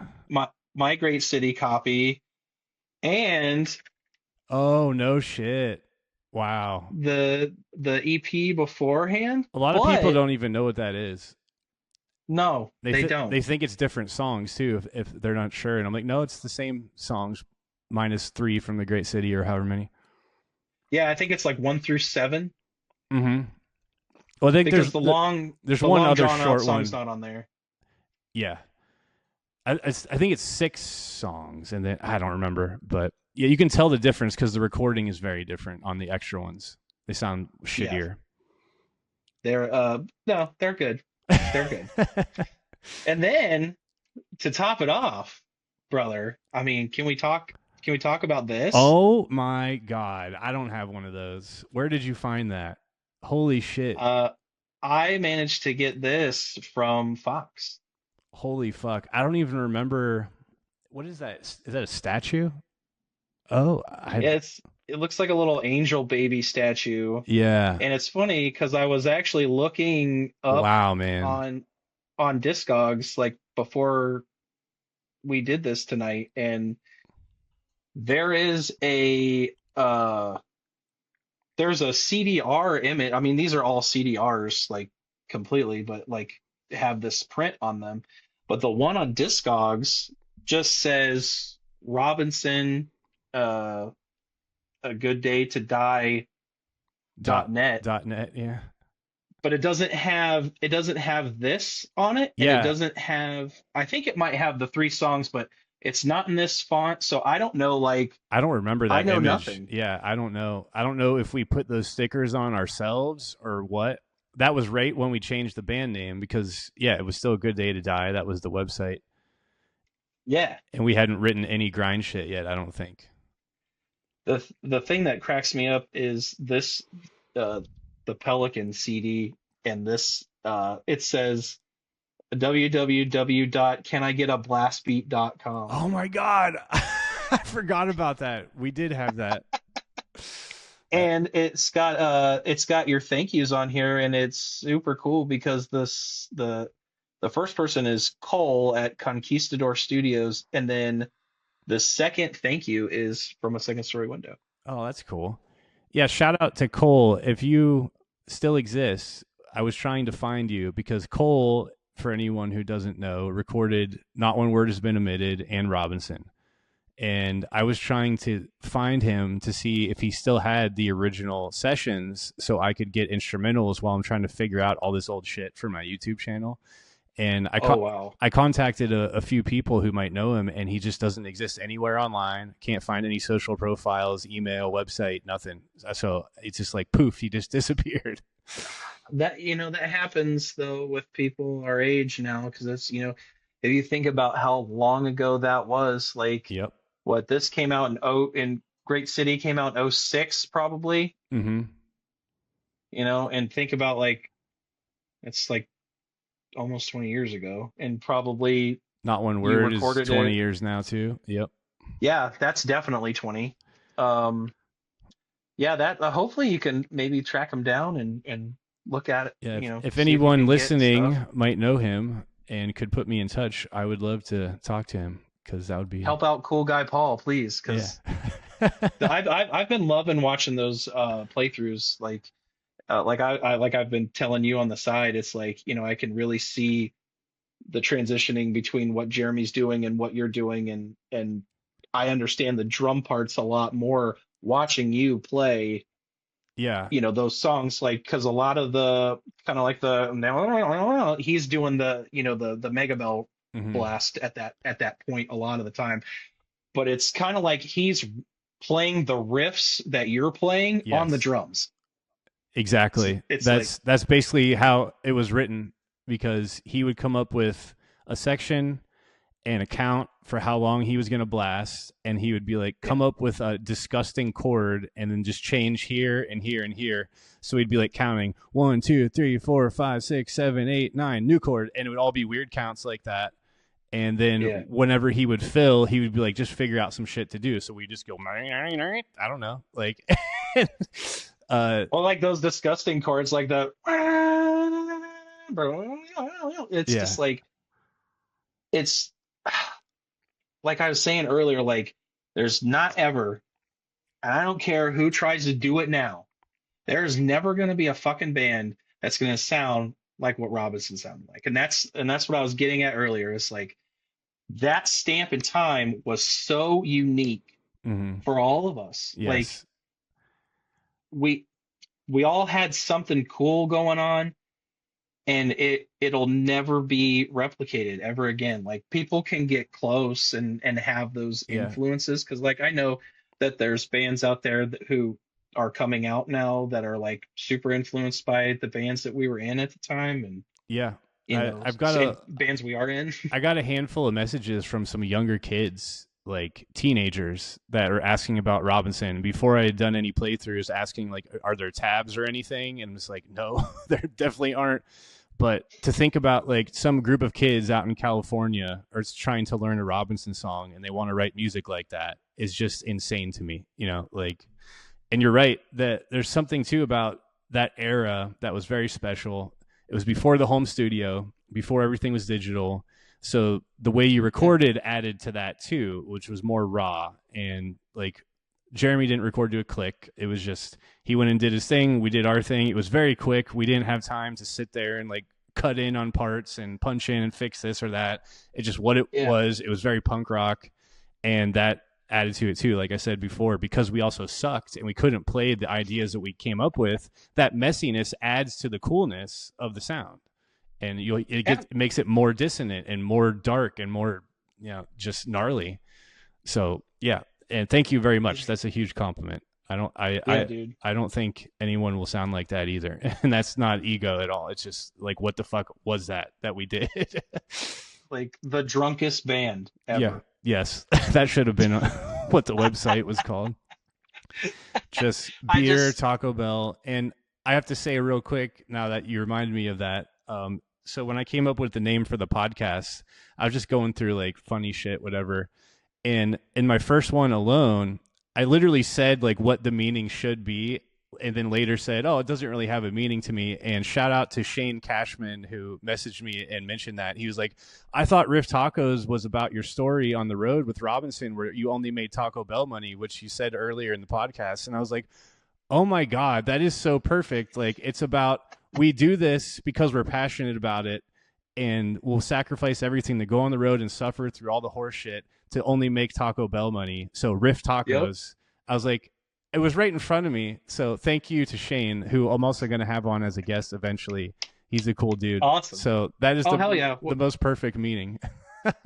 I just remember Rick had told me so many stories, like from touring with you guys, and Rick and Tommy, because Tommy introduced me to you guys too, and because we had met when I was in the Heartland, but I was in Dead Will Rise later. Yeah. And Tommy would tell me stories like about you guys too, and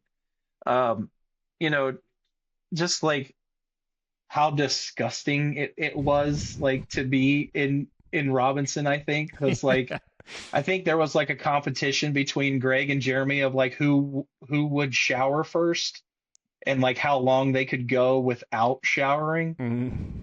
And just we were gross, disgusting they could be. And also like we probably would have showered more, but we couldn't afford hotels. So it was like, if we got lucky enough, someone let us sleep at their house. Okay, can we grab a shower? But we'd go days without showers, and we're touring in the summer usually, so we just never wore shirts, just cut off jeans and flip flops, and just as white trash as you can get with the money we had, buying just whatever cheap beer and shitty food, and drunk every day, like just smoking cigarettes. Rick told me there were just so many awesome stories about doing tours with you guys that sounded so amazing. He told me a story about it was his birthday, and he was on the computer like checking his MySpace or something, and you guys all beat the shit out of him when it turned midnight for his birthday. I you know what, he told me that the other day, and I couldn't remember it, and then I do now. And we were staying at some nice house for once. It was like some girl let us stay there, and I think there was like a party kind of, and there was one computer we were all taking turns to get on because there was no smartphones or anything. And I want to say, like, I remember him being put in a sleeping bag and beat up or something like that. Like, obviously not really bad. We weren't really hurting him, but it was just like a fun, like, kick the shit out of Rick. Like, happy birthday, fuckhead. Yeah. Oh man, that was so funny. Yeah. Another. Did you guys have your? Oh, go ahead. I was gonna take it to another Fastwa story about someone's birthday, but go ahead. I just remembered another story. You said something about like you guys used to have a hole in the van floor. Yes, it caught on fire once. Yeah. We would put our cigarettes out through the hole in the van in the back. We had no seats. It was one shitty blue Dodge Ram van, and we piled all the gear in the back. It wasn't roped off or anything to like for safety. It was just two front seats and then just a floor, and whoever was sitting back there just sat on the floor and probably drank beer while the van was driving and smoked cigarettes. And there was this hole.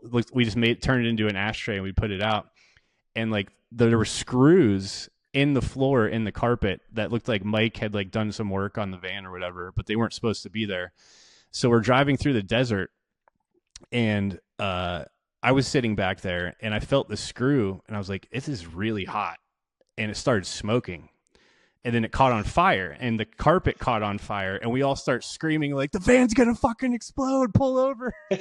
So I think Mike was driving, and he pulls over, and we all run out of the van and just grab our shit. We just tore off like into the desert, like tear ass, like, and we turn around, and we're just looking at the van in the distance, waiting for it to go poof. and nothing happened. Just, But you're yeah, just seeing billowing smoke. yeah. So we later on would have to like watch the screws to make sure we wouldn't catch on fire again and like dump beer on it or whatever to keep it. And like whatever you people think about Robinson, it was true. Oh yeah. That was the life, and it was really fun, and I'm glad I did it. But another reason, as I got older, I was like, the festival van is a little bit cleaner, and they at least get paid a little bit of money. So Yeah. yeah, See? I really did want to do both bands. It just wasn't going to be possible. It's hard to do multiple bands, even, I do them now still, and it's hard sometimes, but my other bands that I play with that are from here, we really don't do a whole lot. So when something pops up, I usually can do it. Yeah, they But are Domestic Terror and Scum Guilt, right? correct, yes, Yeah, yes. I do a little research before the podcast. Oh, bless your heart. Thank you so much. Of course.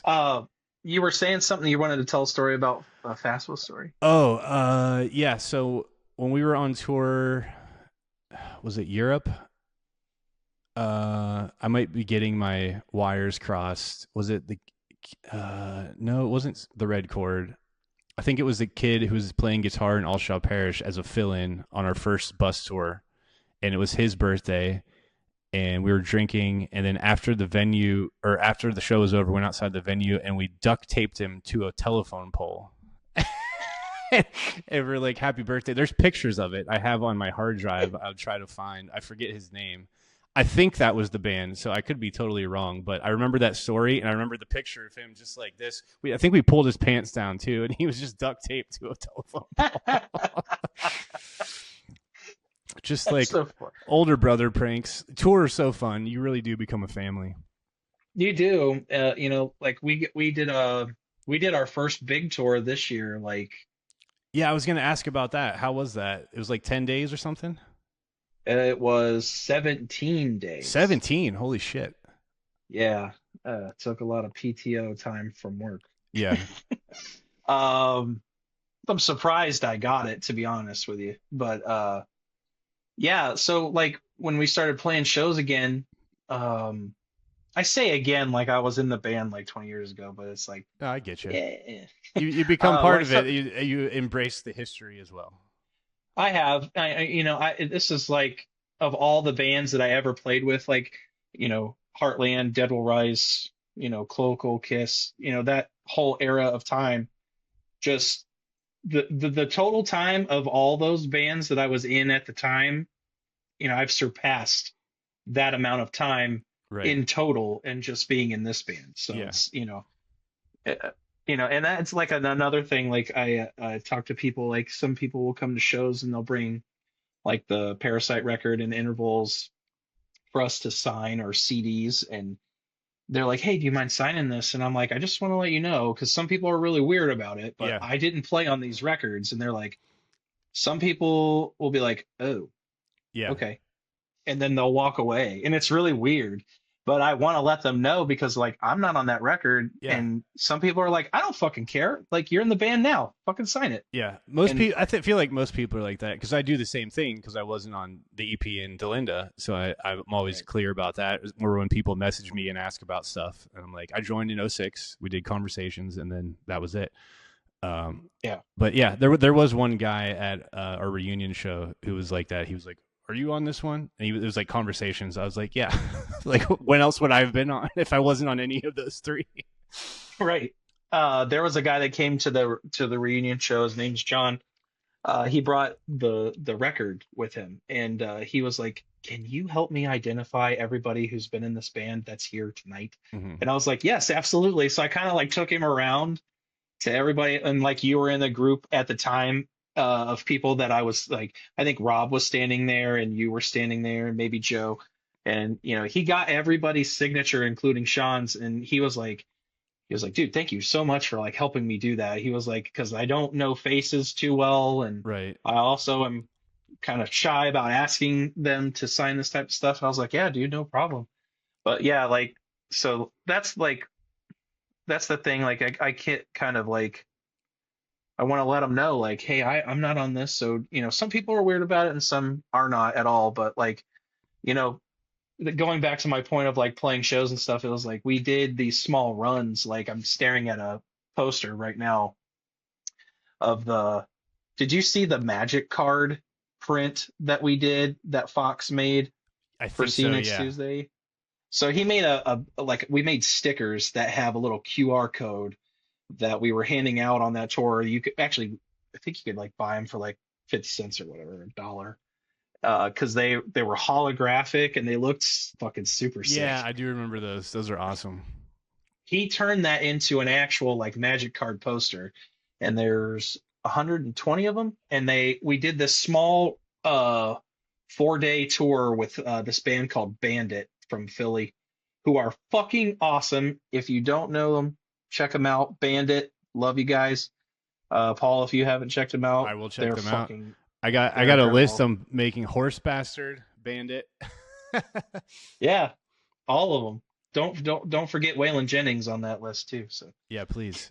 but anyway, like we were playing like these small runs, and Drew was like, "I'd really like to do like a longer run. Do you guys think that we could do that?" And it was tough lining up, like because Drew and I both work for companies that give people PTO. Mm, And because Fox and Rick are tattooers, like they don't have that luxury. right. So it had to financially make sense for all of us to go. And so we were able to pull it off, but I mean, it was tough. Yeah. We had a few shows where the turnout was kind of iffy, which kind of sucks because you get when, I know that you've seen it a ton, since being back. People are like, come to Cali, come here, Yeah. come there.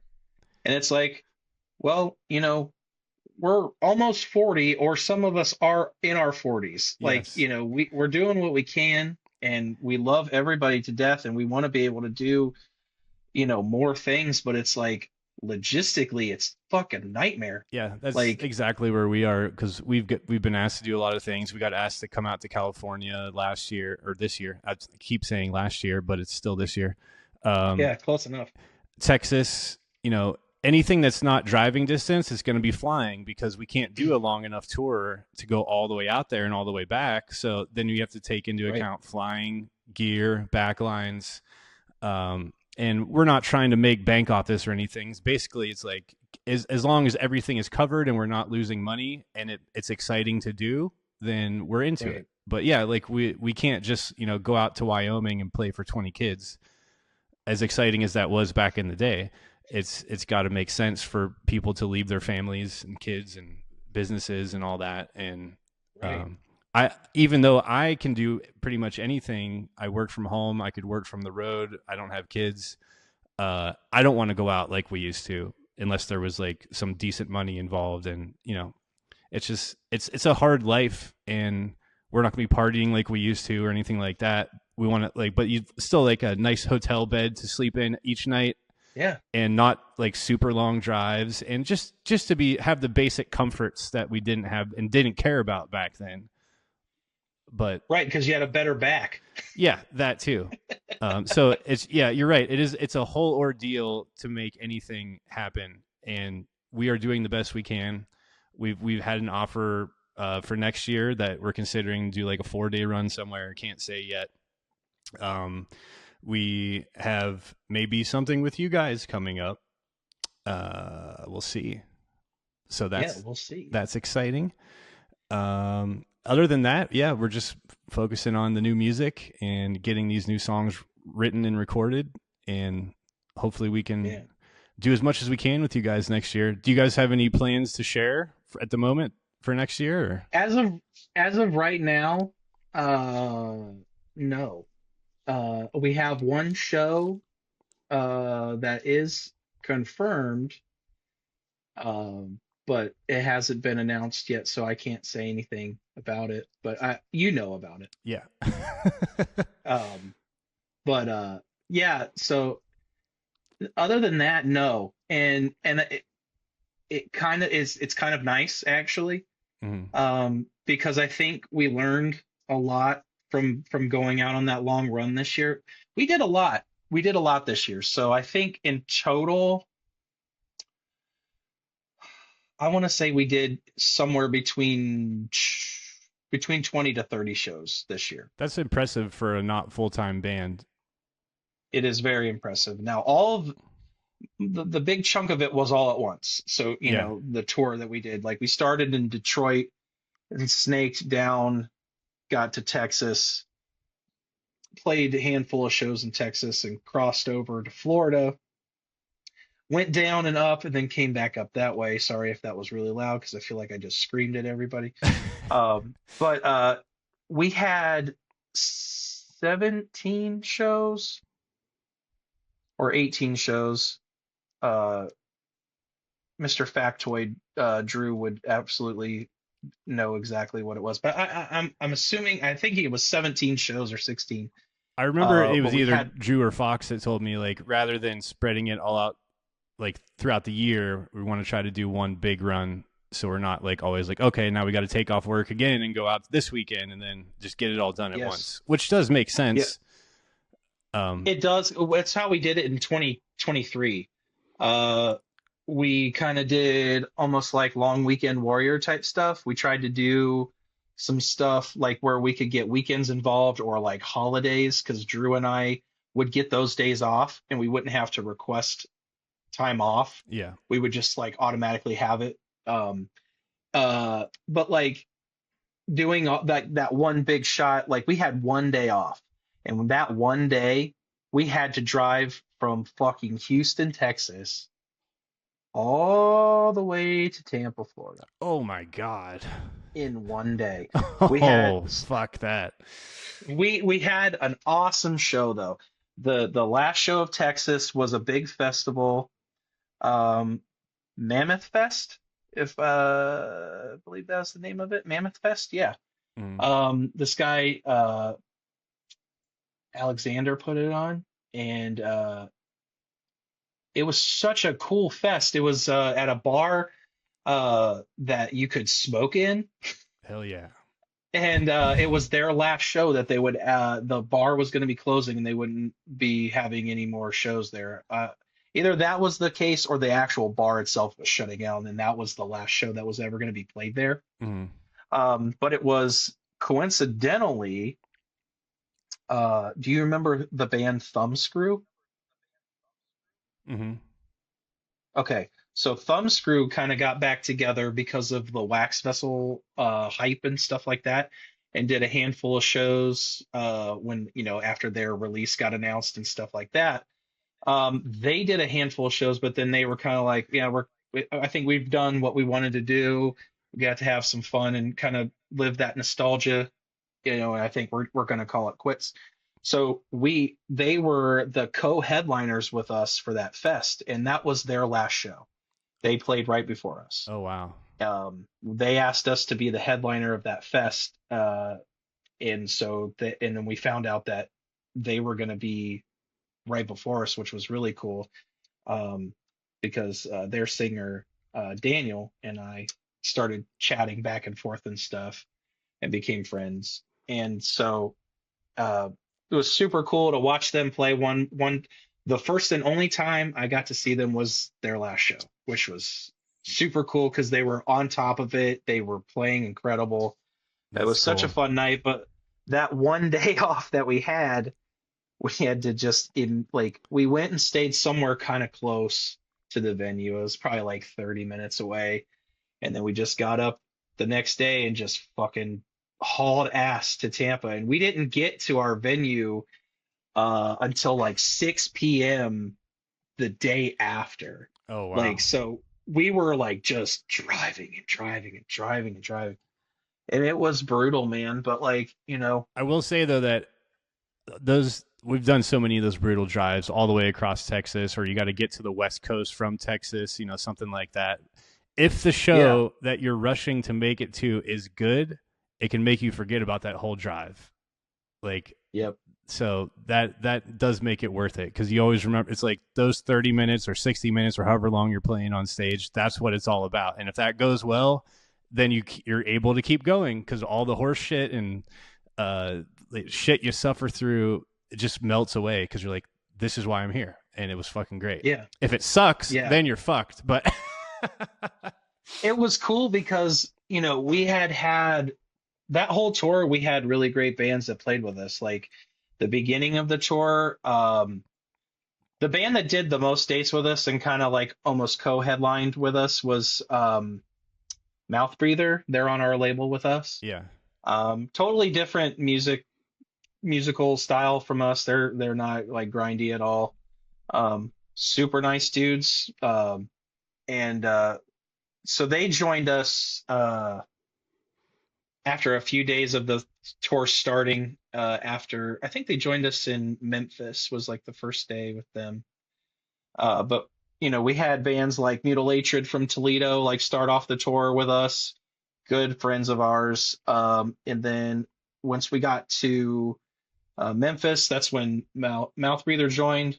And then we had some other great bands that joined us like a little later on for like Texas. We had Noisy Neighbors from Texas, which is a two-piece, raw D beat grindcore band who are just awesome. And they did those Texas shows with us. And when we crossed over and went down Florida and kind of came back up, the Florida shows were done with us by our amazing friends Implosive Disgorgence. I don't know if you remember Implosive I Disgorgence don't from know. back in the day.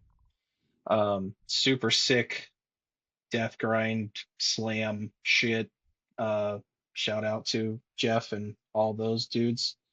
Um, Known those guys forever. They had the Chapters EP that came out in like 2005. It was like the first time I had like heard a Gravity Blast ever in my life, Yeah. and it was my friend Nick who ended up joining Maruda, who was the drummer on that. Oh, I remember that. I remember if it was the same drummer when we played with Naruto, we were like, this guy is a fucking monster. Yeah, So it it, probably it was him. had to have been. Yeah. Yeah. I had never seen a gravity blast or heard of that. And I look at Jeremy like, can you do that shit? like, please, can you figure it out? Yeah, he would Like, have. that's my favorite thing to do. Yeah, Like, I bet he would have done it on our next record had we done one. Or maybe knowing Jeremy, he would have been like, that's fucking stupid. No. he might have done that, but Jeremy played fast enough where you could probably thought he was Yeah, that's true. doing that. But Drum machine. What like was I we going to had, say? Like how many bands is Nick at Wax Vessel responsible for getting back together at this point?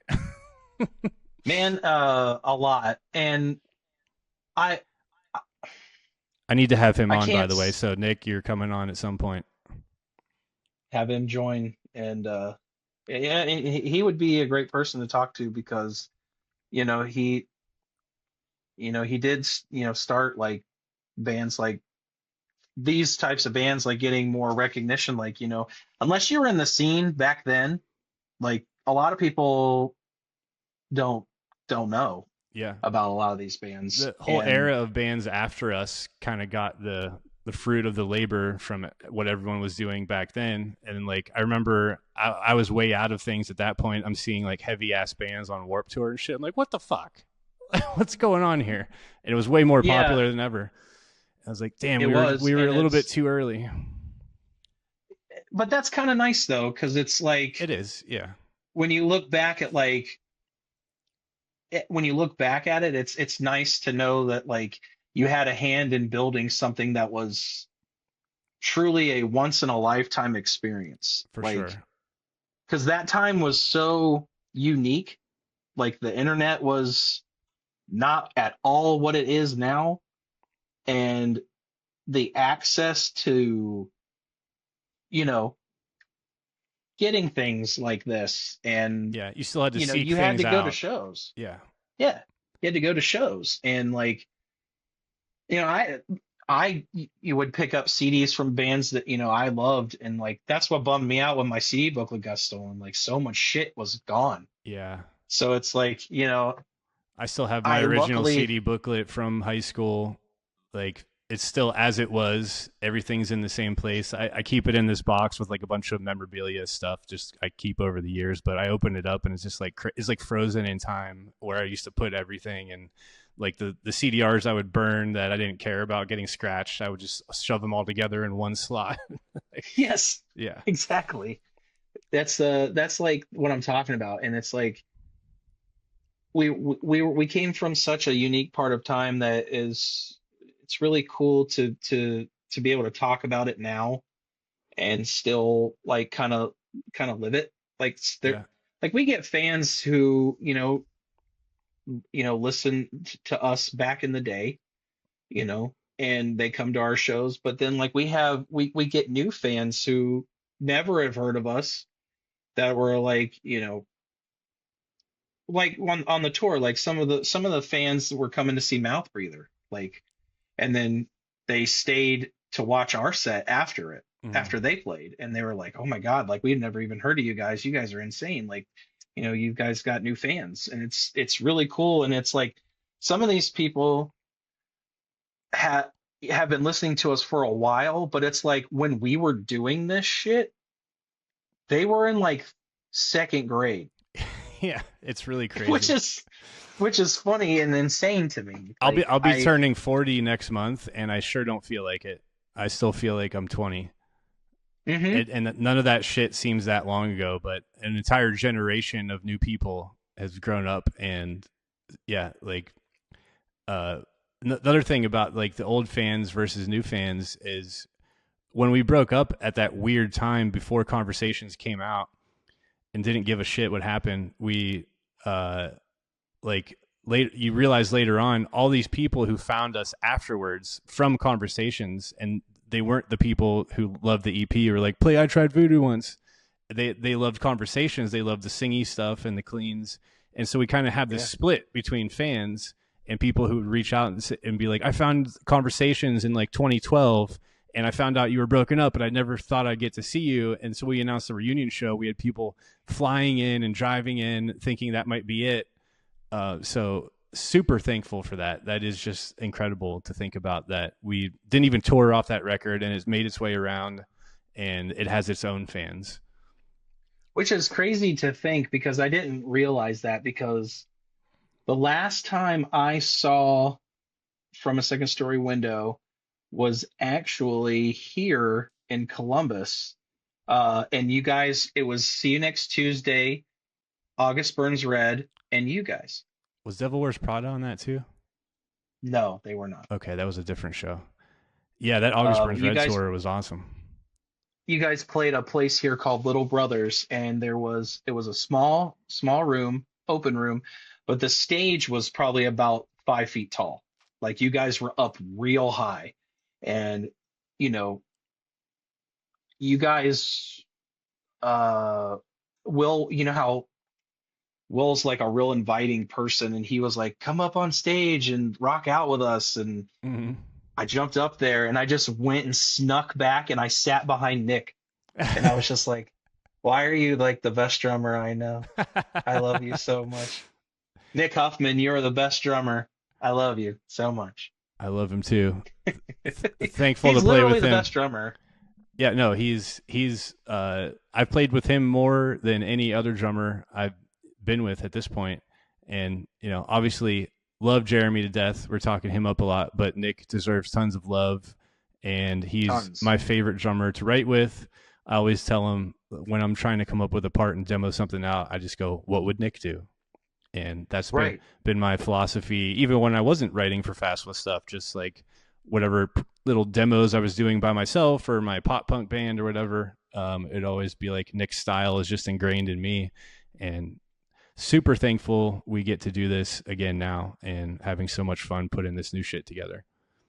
I'm gonna input a let's talk about Nick time frame into this podcast right now, because Nick has always been an inspiration to me because when I joined the Heartland, I found out about all these bands. I found out about you guys, Robinson, and From a Second Story Window because our singer at the time, Lance, had one of the From a Second Story Window shirts. It had an eagle on it, and it had a banner.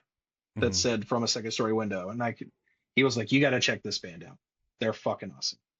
And back then, MySpace was the thing, and I can remember chatting and friending Derek, whom you replaced. And I can just remember just casually chit chatting with him about stuff about the band and just being like, I'm a huge fan of you guys. And he was like, oh, thank you so much. And he was always super, really nice to talk to. And um, then I would try and learn the EP. Mhm. Like, that was like my thing. My mom and I moved to a suburb of Columbus, and it was just her and I. And that's when was around the tail end of my time with the Heartland. It was right before our summer tour that we did. That was really long and really grueling.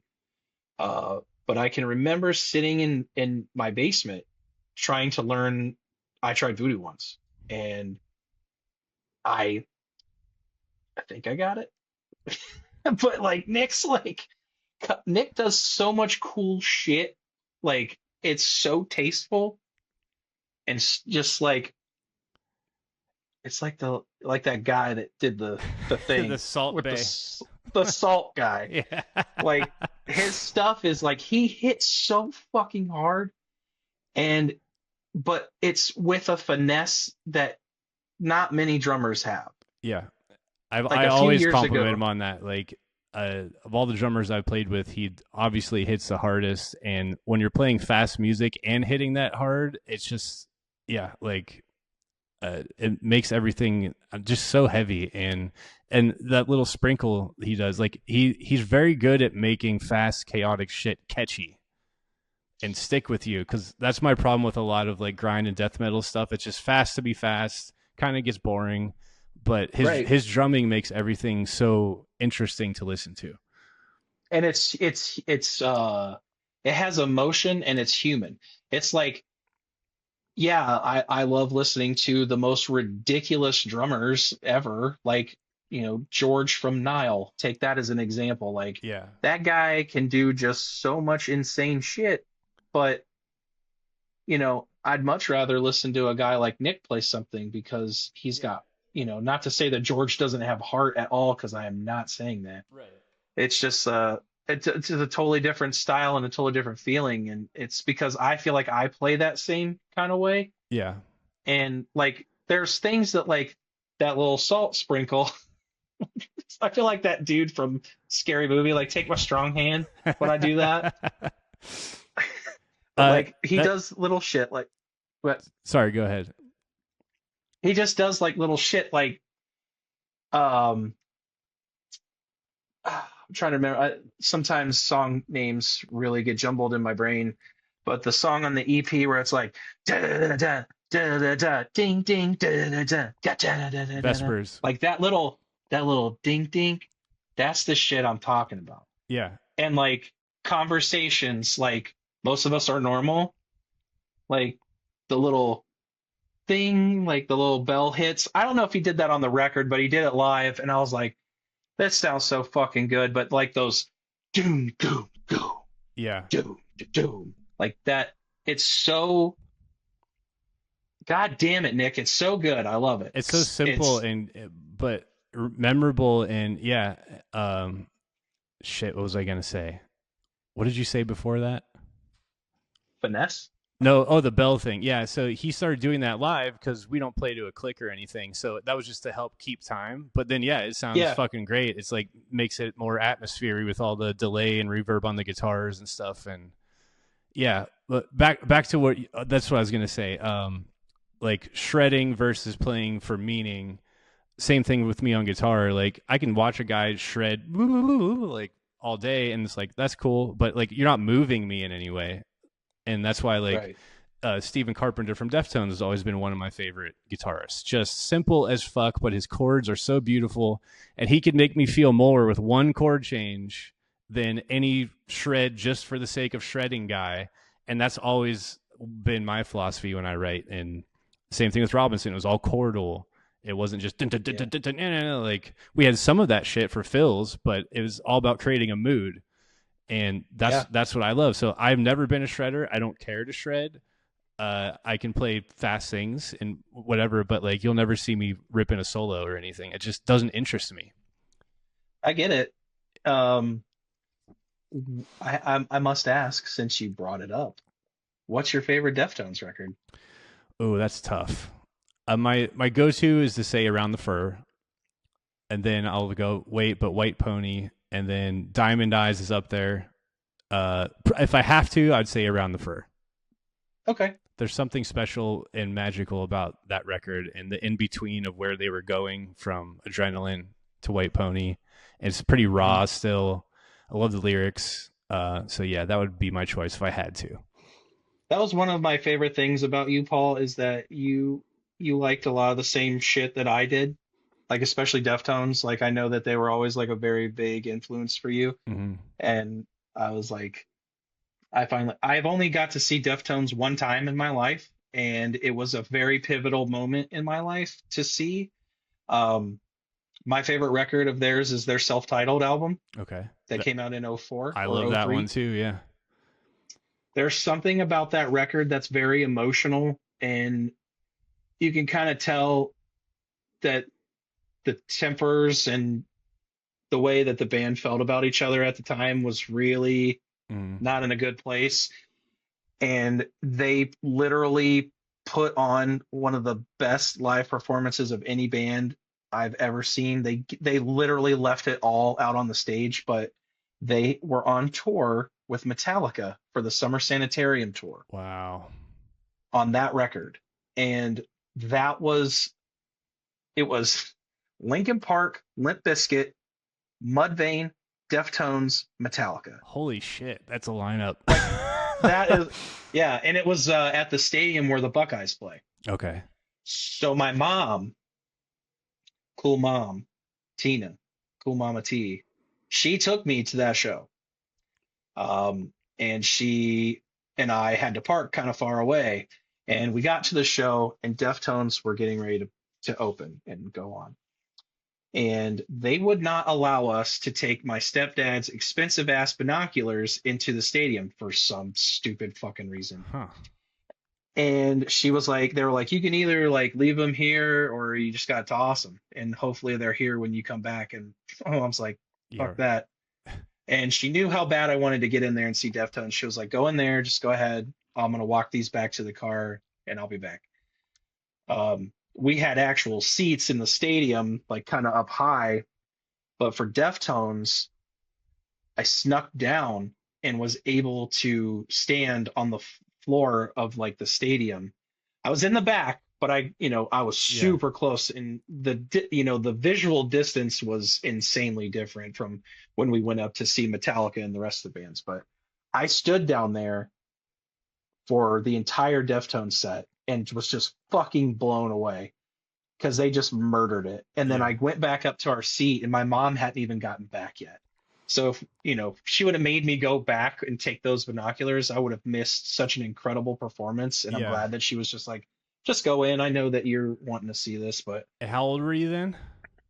um, that was 2003, 4 or 3. Yeah. So 16, Okay. 15. Yeah, I think I was a senior in high school when that came out, so I was like 18. I remember specifically for some reason that record connects with a lot of memories to me more than the others. Hmm. And maybe it's that emotion you're talking about. Um, Anniversary of an uninteresting event. So when we were in Europe for the first time, I used to bring a PSP with me on tour, and I could fit like 30 songs or whatever. So I would like carefully choose, and like What am I picking? yeah, I just loved that song, and that was in there. And we were leaving England, the cliffs of Dover, like the White Cliffs, uh, Yeah. and we're on the ferry. So like you park the bus, or I think we had a Sprinter van on that one, and we just walked up to the top, and you could just stand up there for the ride. And like we're pulling away from the shore, and you just see these beautiful white cliffs as far as you can see. And I had my headphones in, and that song just happened to come on, and it just made it this like ethereal, like emotional moment. I'm just staring, and I'm like, I'm actually on tour with my band in Europe, standing on top of a ferry, seeing all this for the first time. And that song just forever has been a special song for me from that moment, like to this Dude, day. this is like emotionally touching me. Like I kind of want to cry a little bit because I know I was like the tearing up a piano little in bit that there. I was song is holding it just back. like Yeah. you held it together, brother. But like I know what you mean because that like the piano in that song is haunting as Yeah. fuck. And the way his And that vocals come in. that Doom. Yeah.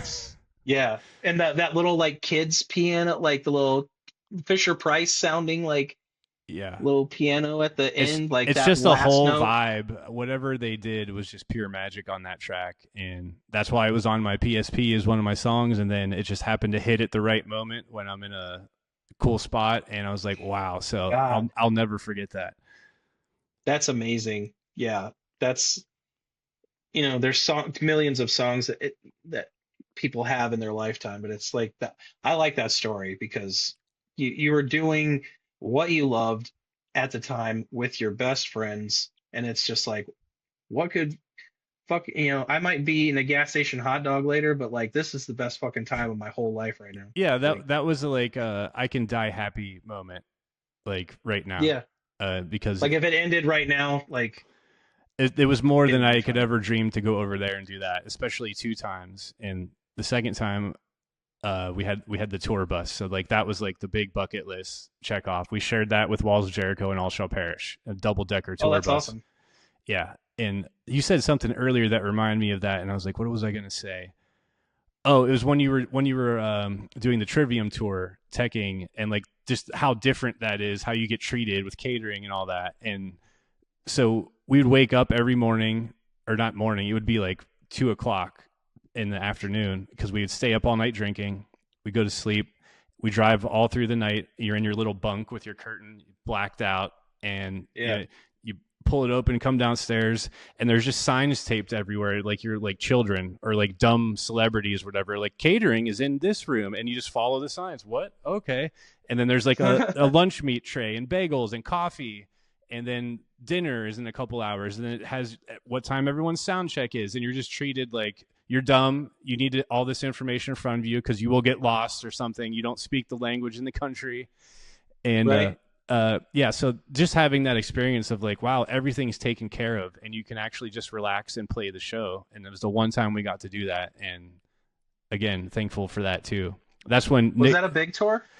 Yeah, that was the Hell on Earth tour they do every year. I think they're still doing it. Walls of Jericho headlined. It was Born from Pain, uh, All Shall Perish, us, Freya, and then one other band. I can't remember. They were from over there, I think. And also Scott Vogel from Terror was filling in on vocals for Born from Pain. So we got to hang out with him Oh, every night and party, and he was just fucking awesome. So he's a see, super nice guy. yeah, we called him Uncle Scotty, and we partied with him. We went to some club one night where we like after the show there was like a club next door or something, and they're like, we're going over there, meet us after. So we come late, and we were, for some reason, we were kind of going one at a time, like trying to find where we're supposed to go. And I remember walking into this club, and it was completely filled with fog. Like the fog machine, someone just held the button down, and it was just nonstop. You couldn't see anything in front of your face.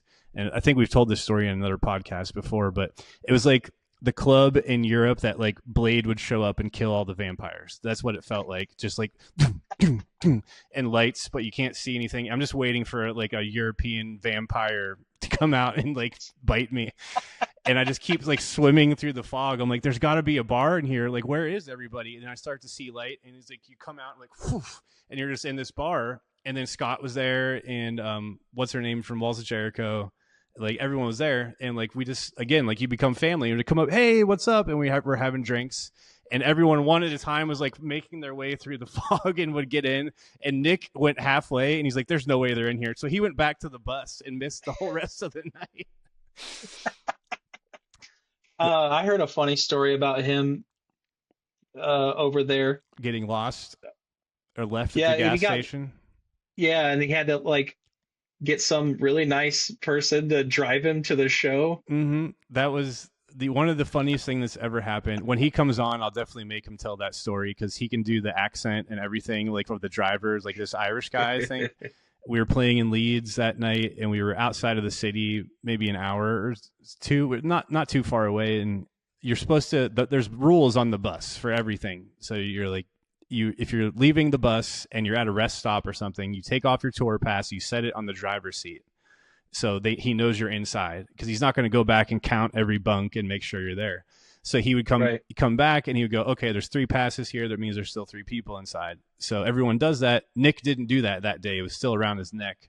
And so the bus just takes off and he's inside the gas station with, no cell phone, no money, in his sweatpants, and just left there. And then, luckily this driver came up and he was asking people for money to call the payphone. Like our tour manager's number was on the back of the pass, and it says like, if you find me dead or sleeping, whatever, call this number. So he was trying to call him, and then our tour manager was still sleeping, and the guy was like, where are you going, laddie? And he's like, I'm going to Leeds. And he's like, I'm going to Leeds, come on in. It's like a fucking movie. So he gets in with him, and he has to drive with this random guy for an hour or whatever, and we come out of the bus. I'm already ruining the story, but I don't care, it's funny. So we pull up at the venue, and the bus stops, and the door opens for the first time. We knew no one had got out yet. So we come down on the street and we look to the right, and then there's fucking Nick walking towards us. And we're like, how the fuck Where do you come from? How the fuck did you get outside? And he's like, I have a fucking story for you. So luckily that truck driver, thank you to whoever that guy was, Nick made it to the show, because like, what was he going to do? Oh my God. And also, how did they find the venue? Like, he didn't know where the venue was. They just randomly came into the city and goes, that's the bus. They spotted it. He could have drove around for 3 hours and never knew where it was either. So lucky. Holy shit. Yeah. One of my favorite stories of all time. Nick, you're the man. Dude, that's so funny. I don't have any tour stories like that, but well, you will.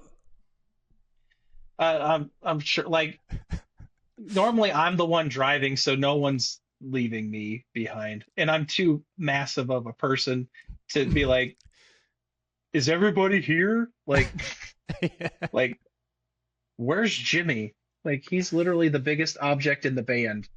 Like, I can't see him, so he's not fucking here. So we better not leave. It's also easier when you're in a van and there's only 5 people to keep track of. Right. That's the thing with us. Like, I wish we had a van to just be a little bit more comfortable, because we. Oh yeah, what did you guys tour in? We've toured every tour with Drew's RAV4, which is a small SUV. Oh. Yeah, so that's tiny for a tour.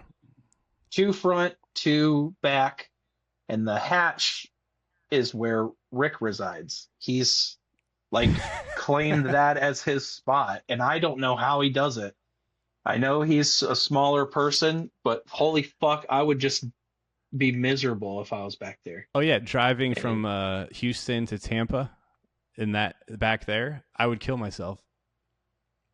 I don't know how No. He got some sun poisoning or sun blisters while he was back there, because the sun was coming through the glass and cooking his legs. But he would just be back there. He kind of made it his own, because there's like a those cushions that like you put on like outside furniture. Yeah. Like for chairs. Like he has like one of those and like another thing. So he's got like a little bed set up, and he's got his pillow. And there is ironically a like cigarette charger port back there. So he can charge his phone the whole time. Wow. Without worrying about stuff. And he just lays back there and watches fucking Tombstone just while we're fucking Gollum in his cave. Yep. Exactly. We let him out when we get to the bathroom, like stop at the gas station or do whatever. He gets out, he smokes like 2 cigarettes, and he's like, all right, I guess I gotta get fucking back in here. And we just keep going. Yeah, we But that don't. drive from Houston was for Tampa was awful Yeah, that's a for lot to him. do in that little vehicle. I'd be like, I'm just gonna fly there, and I'll see you guys. Uh, Right. we don't have a van for the band right now. We were using Joe's, but that's what broke down on us when we went to Uh, New Jersey. oh, oh, that's right. Yeah. Yeah, so it shit the bed like a little bit outside. So we were going to Brooklyn. We were going to stay in a hotel just outside the city to stay out of all that mess with a van and trailer, and then drive Yeah. in the next morning, which would be like less than an hour. And then we were maybe about 45 minutes from the hotel, I think. And the van just started making noise, and we pulled over and checked it out. Then we tried to drive again, and then it just completely seized the engine, and we were Oh shit. stuck on the side of the road. Yeah, our first like tour, weekend warrior shit, and of course you break down. So Joe's van is still somewhere in New Jersey, I think. Oh, really? Yeah, he left it with this guy who came to tow us out of there. We rented two vehicles and split the rest of us up, and we had to rent a U-Haul truck to pull the trailer. But they only had a giant one. So we had this giant empty box truck pulling our little trailer with all our shit in it, and we just had to use that because there was no other option. Right. And that was a 2-seater. And then we rented another small SUV that I drove with the rest of the people. But it was part of the experience. We got into the hotel late, went down to the bar, and just were like, fuck it. I should go to bed because I'm old. But we ended up having fun and going out, getting some drinks and food. So it was a nice little taste of the road again. And despite all that, and going to Boston the next day, then driving home 10 hours from Boston on Monday morning, I got home and I was bummed. I did not want to be home. And I didn't think I was going to feel that. And Rob called it. He was like, we're all like, oh, whatever, we got to do these long drives. And he's like, I guarantee you 2 days in, we'll all be back right in our old mode and be ready to go. And I got home, woke up on Tuesday morning, and I was like, I don't want to be here. I want to be out on the road. And I didn't, Yep. it completely caught me off guard. And it took me a couple days to get over it. And I start thinking about all the shit we missed out on by breaking up and all the years of touring we could have done. And then I'm like, but I wouldn't feel that way if we Now. yeah. So it was just a nice little taste of what we used to do, and surprised myself by being bummed because I like being home too. Yeah, it's where your things are. Yeah, I like my things in my bathroom and my garage with my car, and yeah, it's nice. It's one of those things where I know you said that we missed out on all these years of touring, but it's like think of how much touring you did. Oh yeah. You used to do long ass stretches with Robinson, and then you went straight into From a Second Story Window doing the same thing. Like you guys were getting bigger tour offers and things like that. Like when I was saying earlier, like when I last saw you guys in Columbus for that August Burns Red tour with See You Next Tuesday, it was like you guys were that was a long tour for you guys. Mm-hmm. And yeah, unfortunately it was the last time I ever got to see you guys, but until the reunion show. But yeah, we did a lot, and I remember we'd come home and be home for maybe a month and then go out again. And yeah, I couldn't hold a job, and I didn't have a place to live, so I was living at my friend McKenna's house for a little bit, living at my mom's house, and I would just make it by until the next tour. And yeah. Oh, hey pup. This is Louie. This is my man. Hey Louie. Hey, buddy. Here, buddy. Oh, this is Louie. Aww. This is my middle child. What a cute boy. He's temperament of me very much, unlike his psychotic brother, who also may have made an appearance in here. He came running in here a little bit ago. But. You can't see him, but my cat has been behind me in this chair the entire time, so I'm on the edge of it because I'm too nice to move him. We're like that with them. Fine, I'll go sit somewhere else. My friend, Dana, our oldest girl, she has if I get up, she'll come sit in my spot, and sometimes I'll just be like, all right, I'll just go sit over here. Fine. My friend Zach and Talia were just in from Texas. Well, they're from here originally, but I've known them forever. And they were visiting, and she told a story where she was sleeping, I think, and their cat was in his spot on his side of the bed, and she woke up later and he was sleeping at the edge of the bed like a dog. so he wouldn't move the cat, just like down there on the end. Like that's dedication and love for your pet.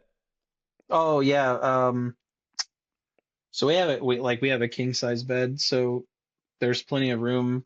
We have two Aussies, and Luna is like a husky shepherd mix. So she's a little bit bigger than them, but having all three of them in bed sometimes is a real pain in the ass because Yeah. Louie and Ozzy like flip flop of where they want to be, and they don't know where they want to be.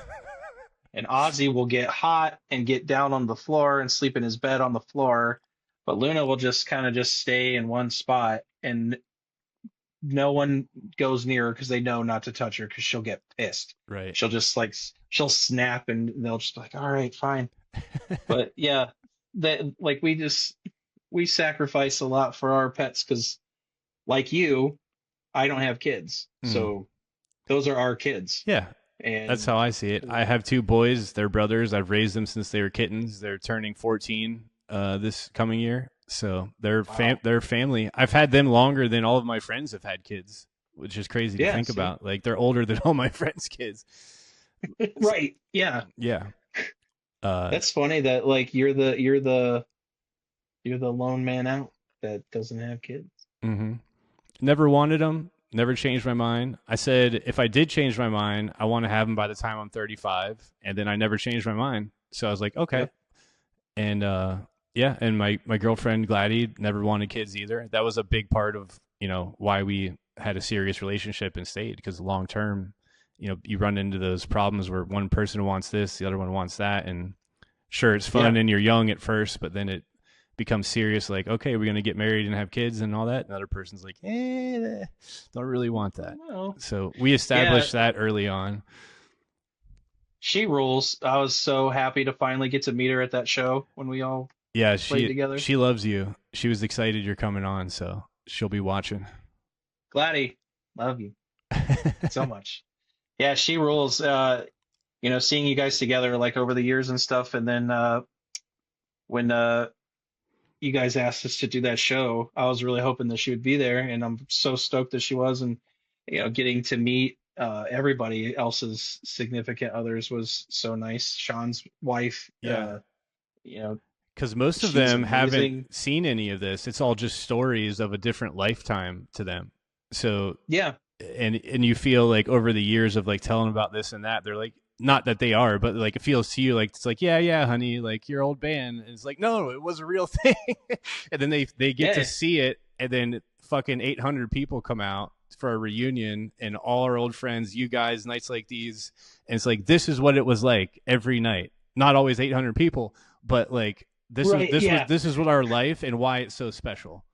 And she got to see me for who I really am, and it was just really special to me to have her there. And same for Joe's wife, and Logan was around for all that back in the day, and so was Kathy. But yeah, yeah. It's like it's one of those things. Like for my wife, she's all she's heard is the stories, and we've been together for almost 15 years, and she's seen me go in and out of projects and things like that. And then when it came to something of this magnitude, it was like that's why I had to sit down with her and be like, you know I want to do this. What do you think? It's going to take you know time away from my job, playing shows and all this stuff. And she we got offered. So I told Drew, because we had done earlier this year, we had done a small run. It was like three days with Meth, the band we did the split with, and then Def Club, mm-hmm. which is Justin Pearson from the Locusts band. We did a small 3-day run with them. We kind of joined their tour because they did kind of a longer tour, but we just did like 3 days with them. So that was the beginning of this year.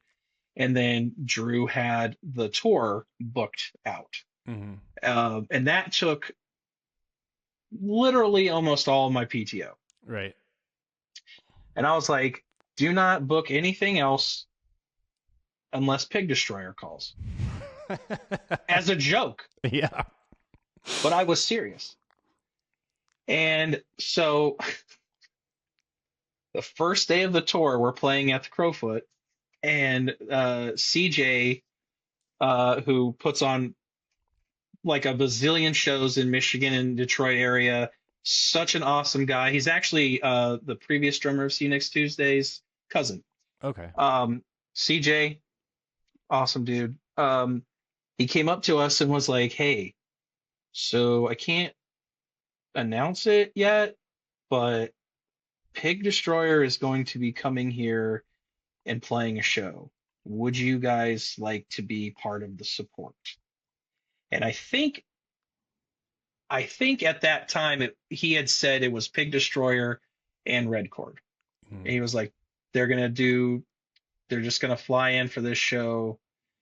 And Drew was like, "Jimmy, can I talk to you?" And I was like, "Yeah, what?" And he was like, "So, do you remember when you told me to not book any more shows unless Pig Destroyer called?" And I was like, "Yeah." And CJ was standing with him, and he was like, "Well, buddy, Pig Destroyer called." And I was like, "Get the fuck out of here, dude."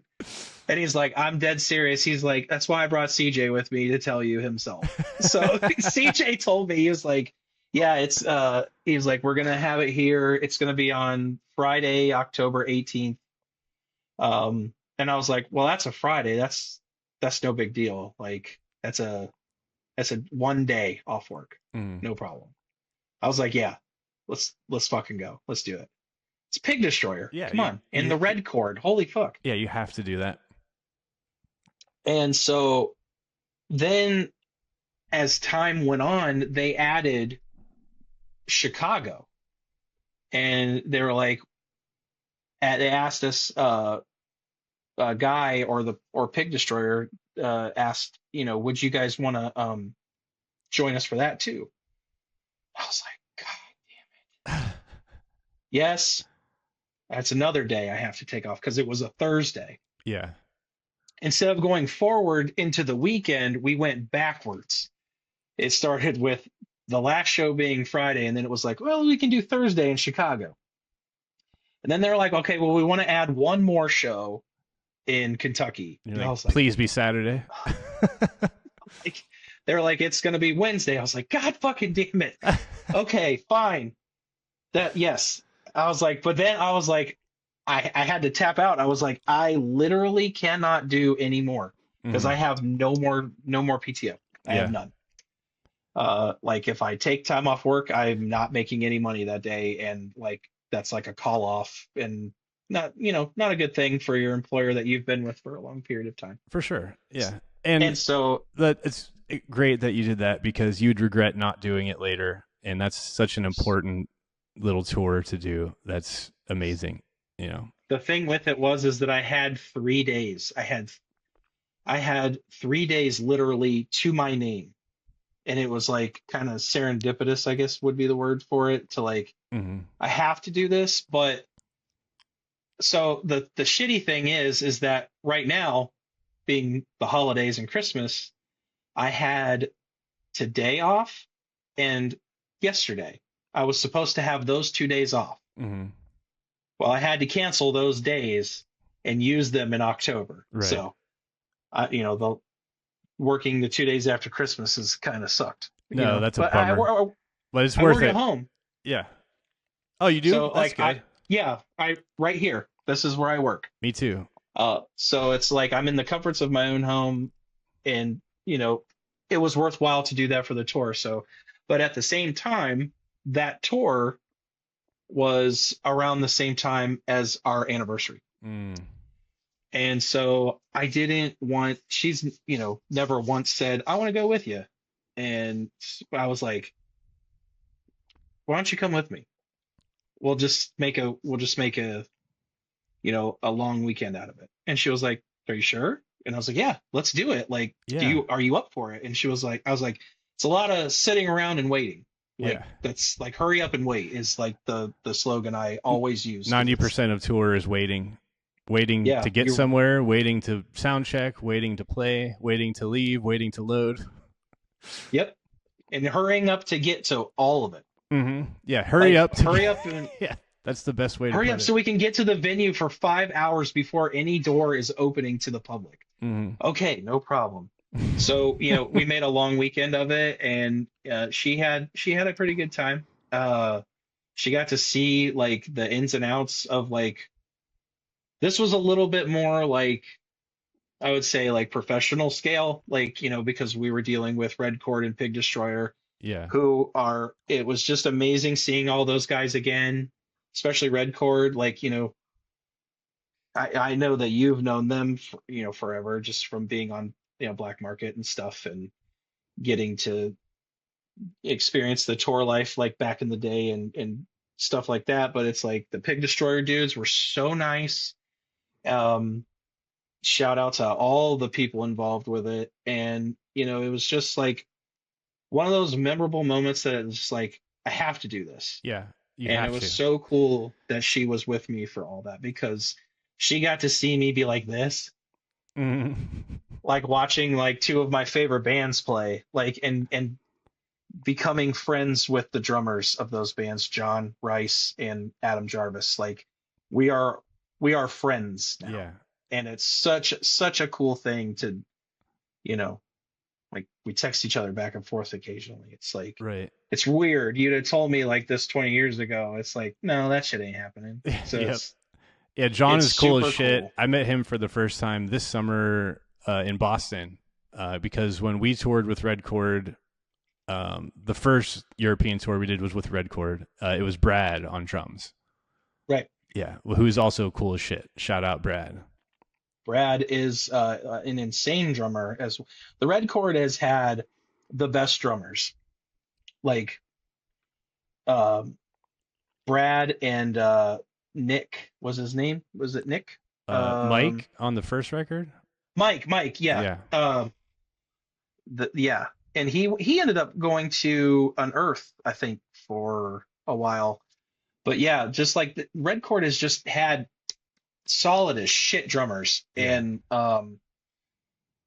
John has family here in Columbus, and his brother knows some of the same people I went to high school with, which is really strange because of like how small of a town I come from. So we had never met officially until this tour, and he was just such a sweet guy. And the kind of cool thing was is we were all sharing gear, which made that tour possible. So we provided the entire back line for the show. Luckily, all three of us drummers play pretty much the same setup Yeah. and just needed a little bit of tweaking here and there. So we shared my kit and we shared our cabs with everybody. And it was just such a really nice experience, and everybody was so cool. And um, getting to watch John and Adam both just beat the living shit out of my drum kit at every show was super cool. We That's I don't the awesome, man. first I'm show really happy wasn't you guys sold got to out. do that.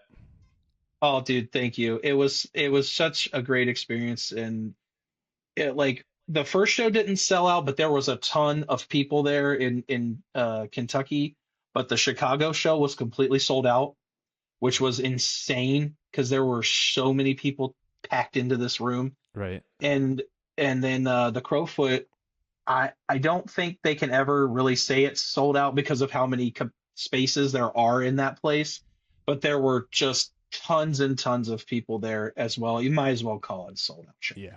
So just that whole experience was awesome. And you know both John and AJ were so, thankful and gracious that we were able to provide the backline for them. Like they just had to bring the most minimal gear, like just breakables, cymbals, snare, Yeah. pedals, Um, and it was just, God, it was just so cool. And just being able to just have that experience was Yeah. just memorable. Oh, But absolutely. I mean, how much better can it get to never expect to be playing shows of this level at this point in your life, and then joining See You Next Tuesday, doing all that, getting to play with these bucket list bands is, Yeah. I feel the same way about, like, I never thought in a million years I'd ever be on stage like this again, especially with Fastwell. I was like, there's no chance. Everyone's got families and stuff. Like, they'd say no, and rightfully so. I would expect it at this point. But here we are, Right. and we're looking to play more shows than we did this year, or yeah, you know what I mean. Yeah. But and then You guys did such a cool thing with the Furnace Fest, and with Will, that being the last show with Will, I think that was like the perfect send off for him. I agree. It couldn't get better than that, because we might not play anything that cool as far as this run goes again. Who knows? Yeah, you never know. And it kind of is all happenstance of like what gets dropped in your lap, which is I think why this year we we don't have, we other than the one thing I spoke about earlier, we don't have anything planned, which is actually kind of nice. Yeah, And I think we're going to be a little bit more selective about what we do because, you know, we started doing this in late 2022, and we like we're saying, like, people want to, like, hey, come here, like, come out to Cali, come do this. We're kind of landlocked to what we can get to within a weekend, or what, we're willing to yeah. put in for vacation time wise. Otherwise, you're flying, Right. and that's And a we whole have to other rely thing. on that. Yeah, We haven't done that yet as a band. So we made it work for Furnace Fest, so we're like, okay, we can do that. So if we can get a West Coast thing that makes sense, we can get a backline provided at each show. And we have our pedal boards have our amps on them now. So I have a power amp and a preamp, and I can just travel with okay. a pedal board and a guitar. Nick brings his cymbals and snare, whatever he can check. I forget what all he brought with him to Furnace, but we're like, okay, this is doable, and we could go do like a long weekend in Texas and California, and just Nick is Nick's got kind of a luxury because of how minimalistic his setup is. yeah, Like, he's that too. pretty stripped down, and like he even went down to a 4-piece, like, because he was playing a 5-piece at the reunion show, Mhm. like he did back in the day. He did add another floor tom recently. I know. Yeah. Oh yeah. He added another snare drum too. Oh, he sure did. His snare collection is getting out of hand. I know. He and I had a back and forth on that snare because he had bought it and he recorded "So Say We All" and the other song at the studio, Yeah. and he was just like, kind of want something else. And I had a snare drum of kind of the caliber of what he thought he was looking for. Mm-hmm. And it sucks being a drummer because you're like, gear is so expensive, and you're like, I don't know how this is going to sound or if I'm going to like it. And you're kind of taking a huge gamble. Right. And so he was like, it's not really what I'm looking for right now. But then we did the swap, and he was like, I regret this immediately. He's like, will you switch back with me? And I was like, no. Because I really wanted to give it a shot. And we just kept getting, we had the tour. And then I just, I admittedly am lazy about, Mm-hmm. doing stuff with drums. And so I hadn't touched it, since he and I swapped. I met up with Rob here in Columbus because he was here for jiu-jitsu thing. Oh, that's And right. Yeah.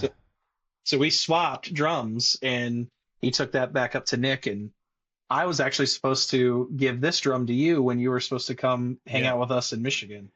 Yeah. But He was like, shit, you're not going up there anymore. I was like, dude, I can't.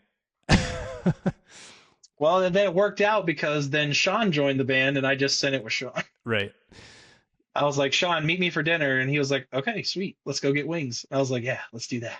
Yeah, he should be back up here for practice soon. It's great he can record at home and send us stuff, and we do that back and forth, so he doesn't always need to be up here all the time, because 2.5 hours too much every week. So whenever he can, and we'll do a few more. Like, we'll get a little more often as we get closer to shows and stuff, so we can get super tight. But Right. it's That's the thing with us too, because I'm 4 hours from everyone, yeah, and as as shows approach, like, usually try to do it like the weekend before or 2 weeks before, just kind of get together and have a day where, okay, let's just run the set, Um, now we've got 3 new songs. Technically, we can do 6 new songs. Um, because of how the split is worked. Um, that we need to learn. And so this year, I think we'll be playing those. I think those 3 songs for sure, at least one of them, especially Mountain of Fire, since we did the video for it, which is so funny. And So then, good. yeah, so like that's like the thing with like, I know the hardship of like trying to like be far away, but being able to practice, like it's a lot of self-discipline practice and like doing it on your own. Right. And, you know, I sometimes am like, oh, I don't want to do this right now because I'm just like, with my job, it's like at the end of every day, like I'm super stressed at by the end of the day, and like sometimes the last thing I want to do is look at a drum kit Right. and have to concentrate on my other job, Yeah. which is I bet once you get drumming. through a couple songs, though, you feel better because the same thing happens to me. I'm I like, I do, don't feel like and playing guitar right now. I've been sitting at this computer all day. I plug in here and I practice with my, digital amp shit. And I'm just like, but I get in a song or two in and I'm like, oh, I love this. Yeah. Like that's why I do this because I'm enjoying it and I feel better. But yeah, you just got to like force yourself to start. yeah, you break the adhesion of not wanting to do it, and then you're like, okay, I'm glad I did this because Yeah. you know, like once I like get through the set, like like shit, I'm rusty, and then like I'll go back and like hit songs that I know that like I really need to work on, and once you do that, you're like, okay, I'm fine. This is why I love doing this. It's like I admittedly am lazy about it. Like I'm just like sometimes I'm just like, I don't want to do this right now, but it's like once that you do it, you're like, man, I'm having so much fun with this, and it's Yeah. like and especially like with this band because the catalog is so big, like we've been playing like almost like the same songs and kind of swapping stuff in and out, but like we basically play all of Parasite. There's like a couple of songs that we've swapped out over the years, that we don't we started out playing when we first started, and now we've swapped out for other songs, but like there are so many songs on intervals that I want to play,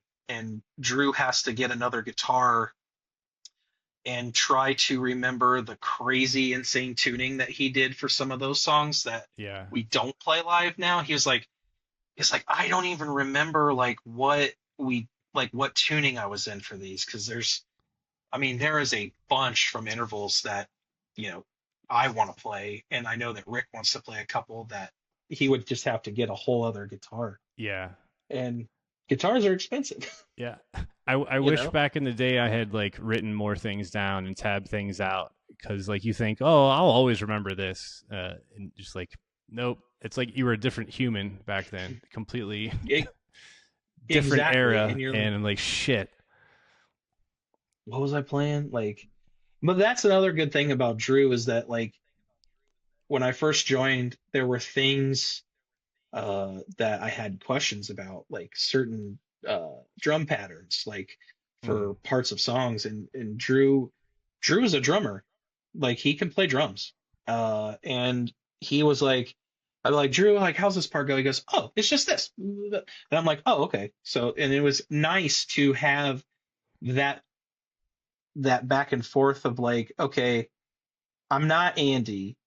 I'm not gonna play exactly like Andy. mm, So I'm gonna take these things and I'm gonna morph them into how I do it. right. And there are some things that I do to a T that Andy did, like certain things that for me are like concrete moments or monumental moments, I guess is what I'm Right. trying to say. So I try and do some things that are like to a T that Andy did, but like I'm not Andy, so I do play totally different from him. But it's nice to have like that reference of like, okay, what the fuck is happening in this part right here that's so chaotic? Yeah. Uh-oh, My what's happening at your just place? my cat's just jumping on the counter. I don't know what he's doing. I just keep He's hearing trying to make a noises. sandwich. He's like, I'm ready for a sandwich. He's sneezing now. Buddy, you okay? Time for sandwiches?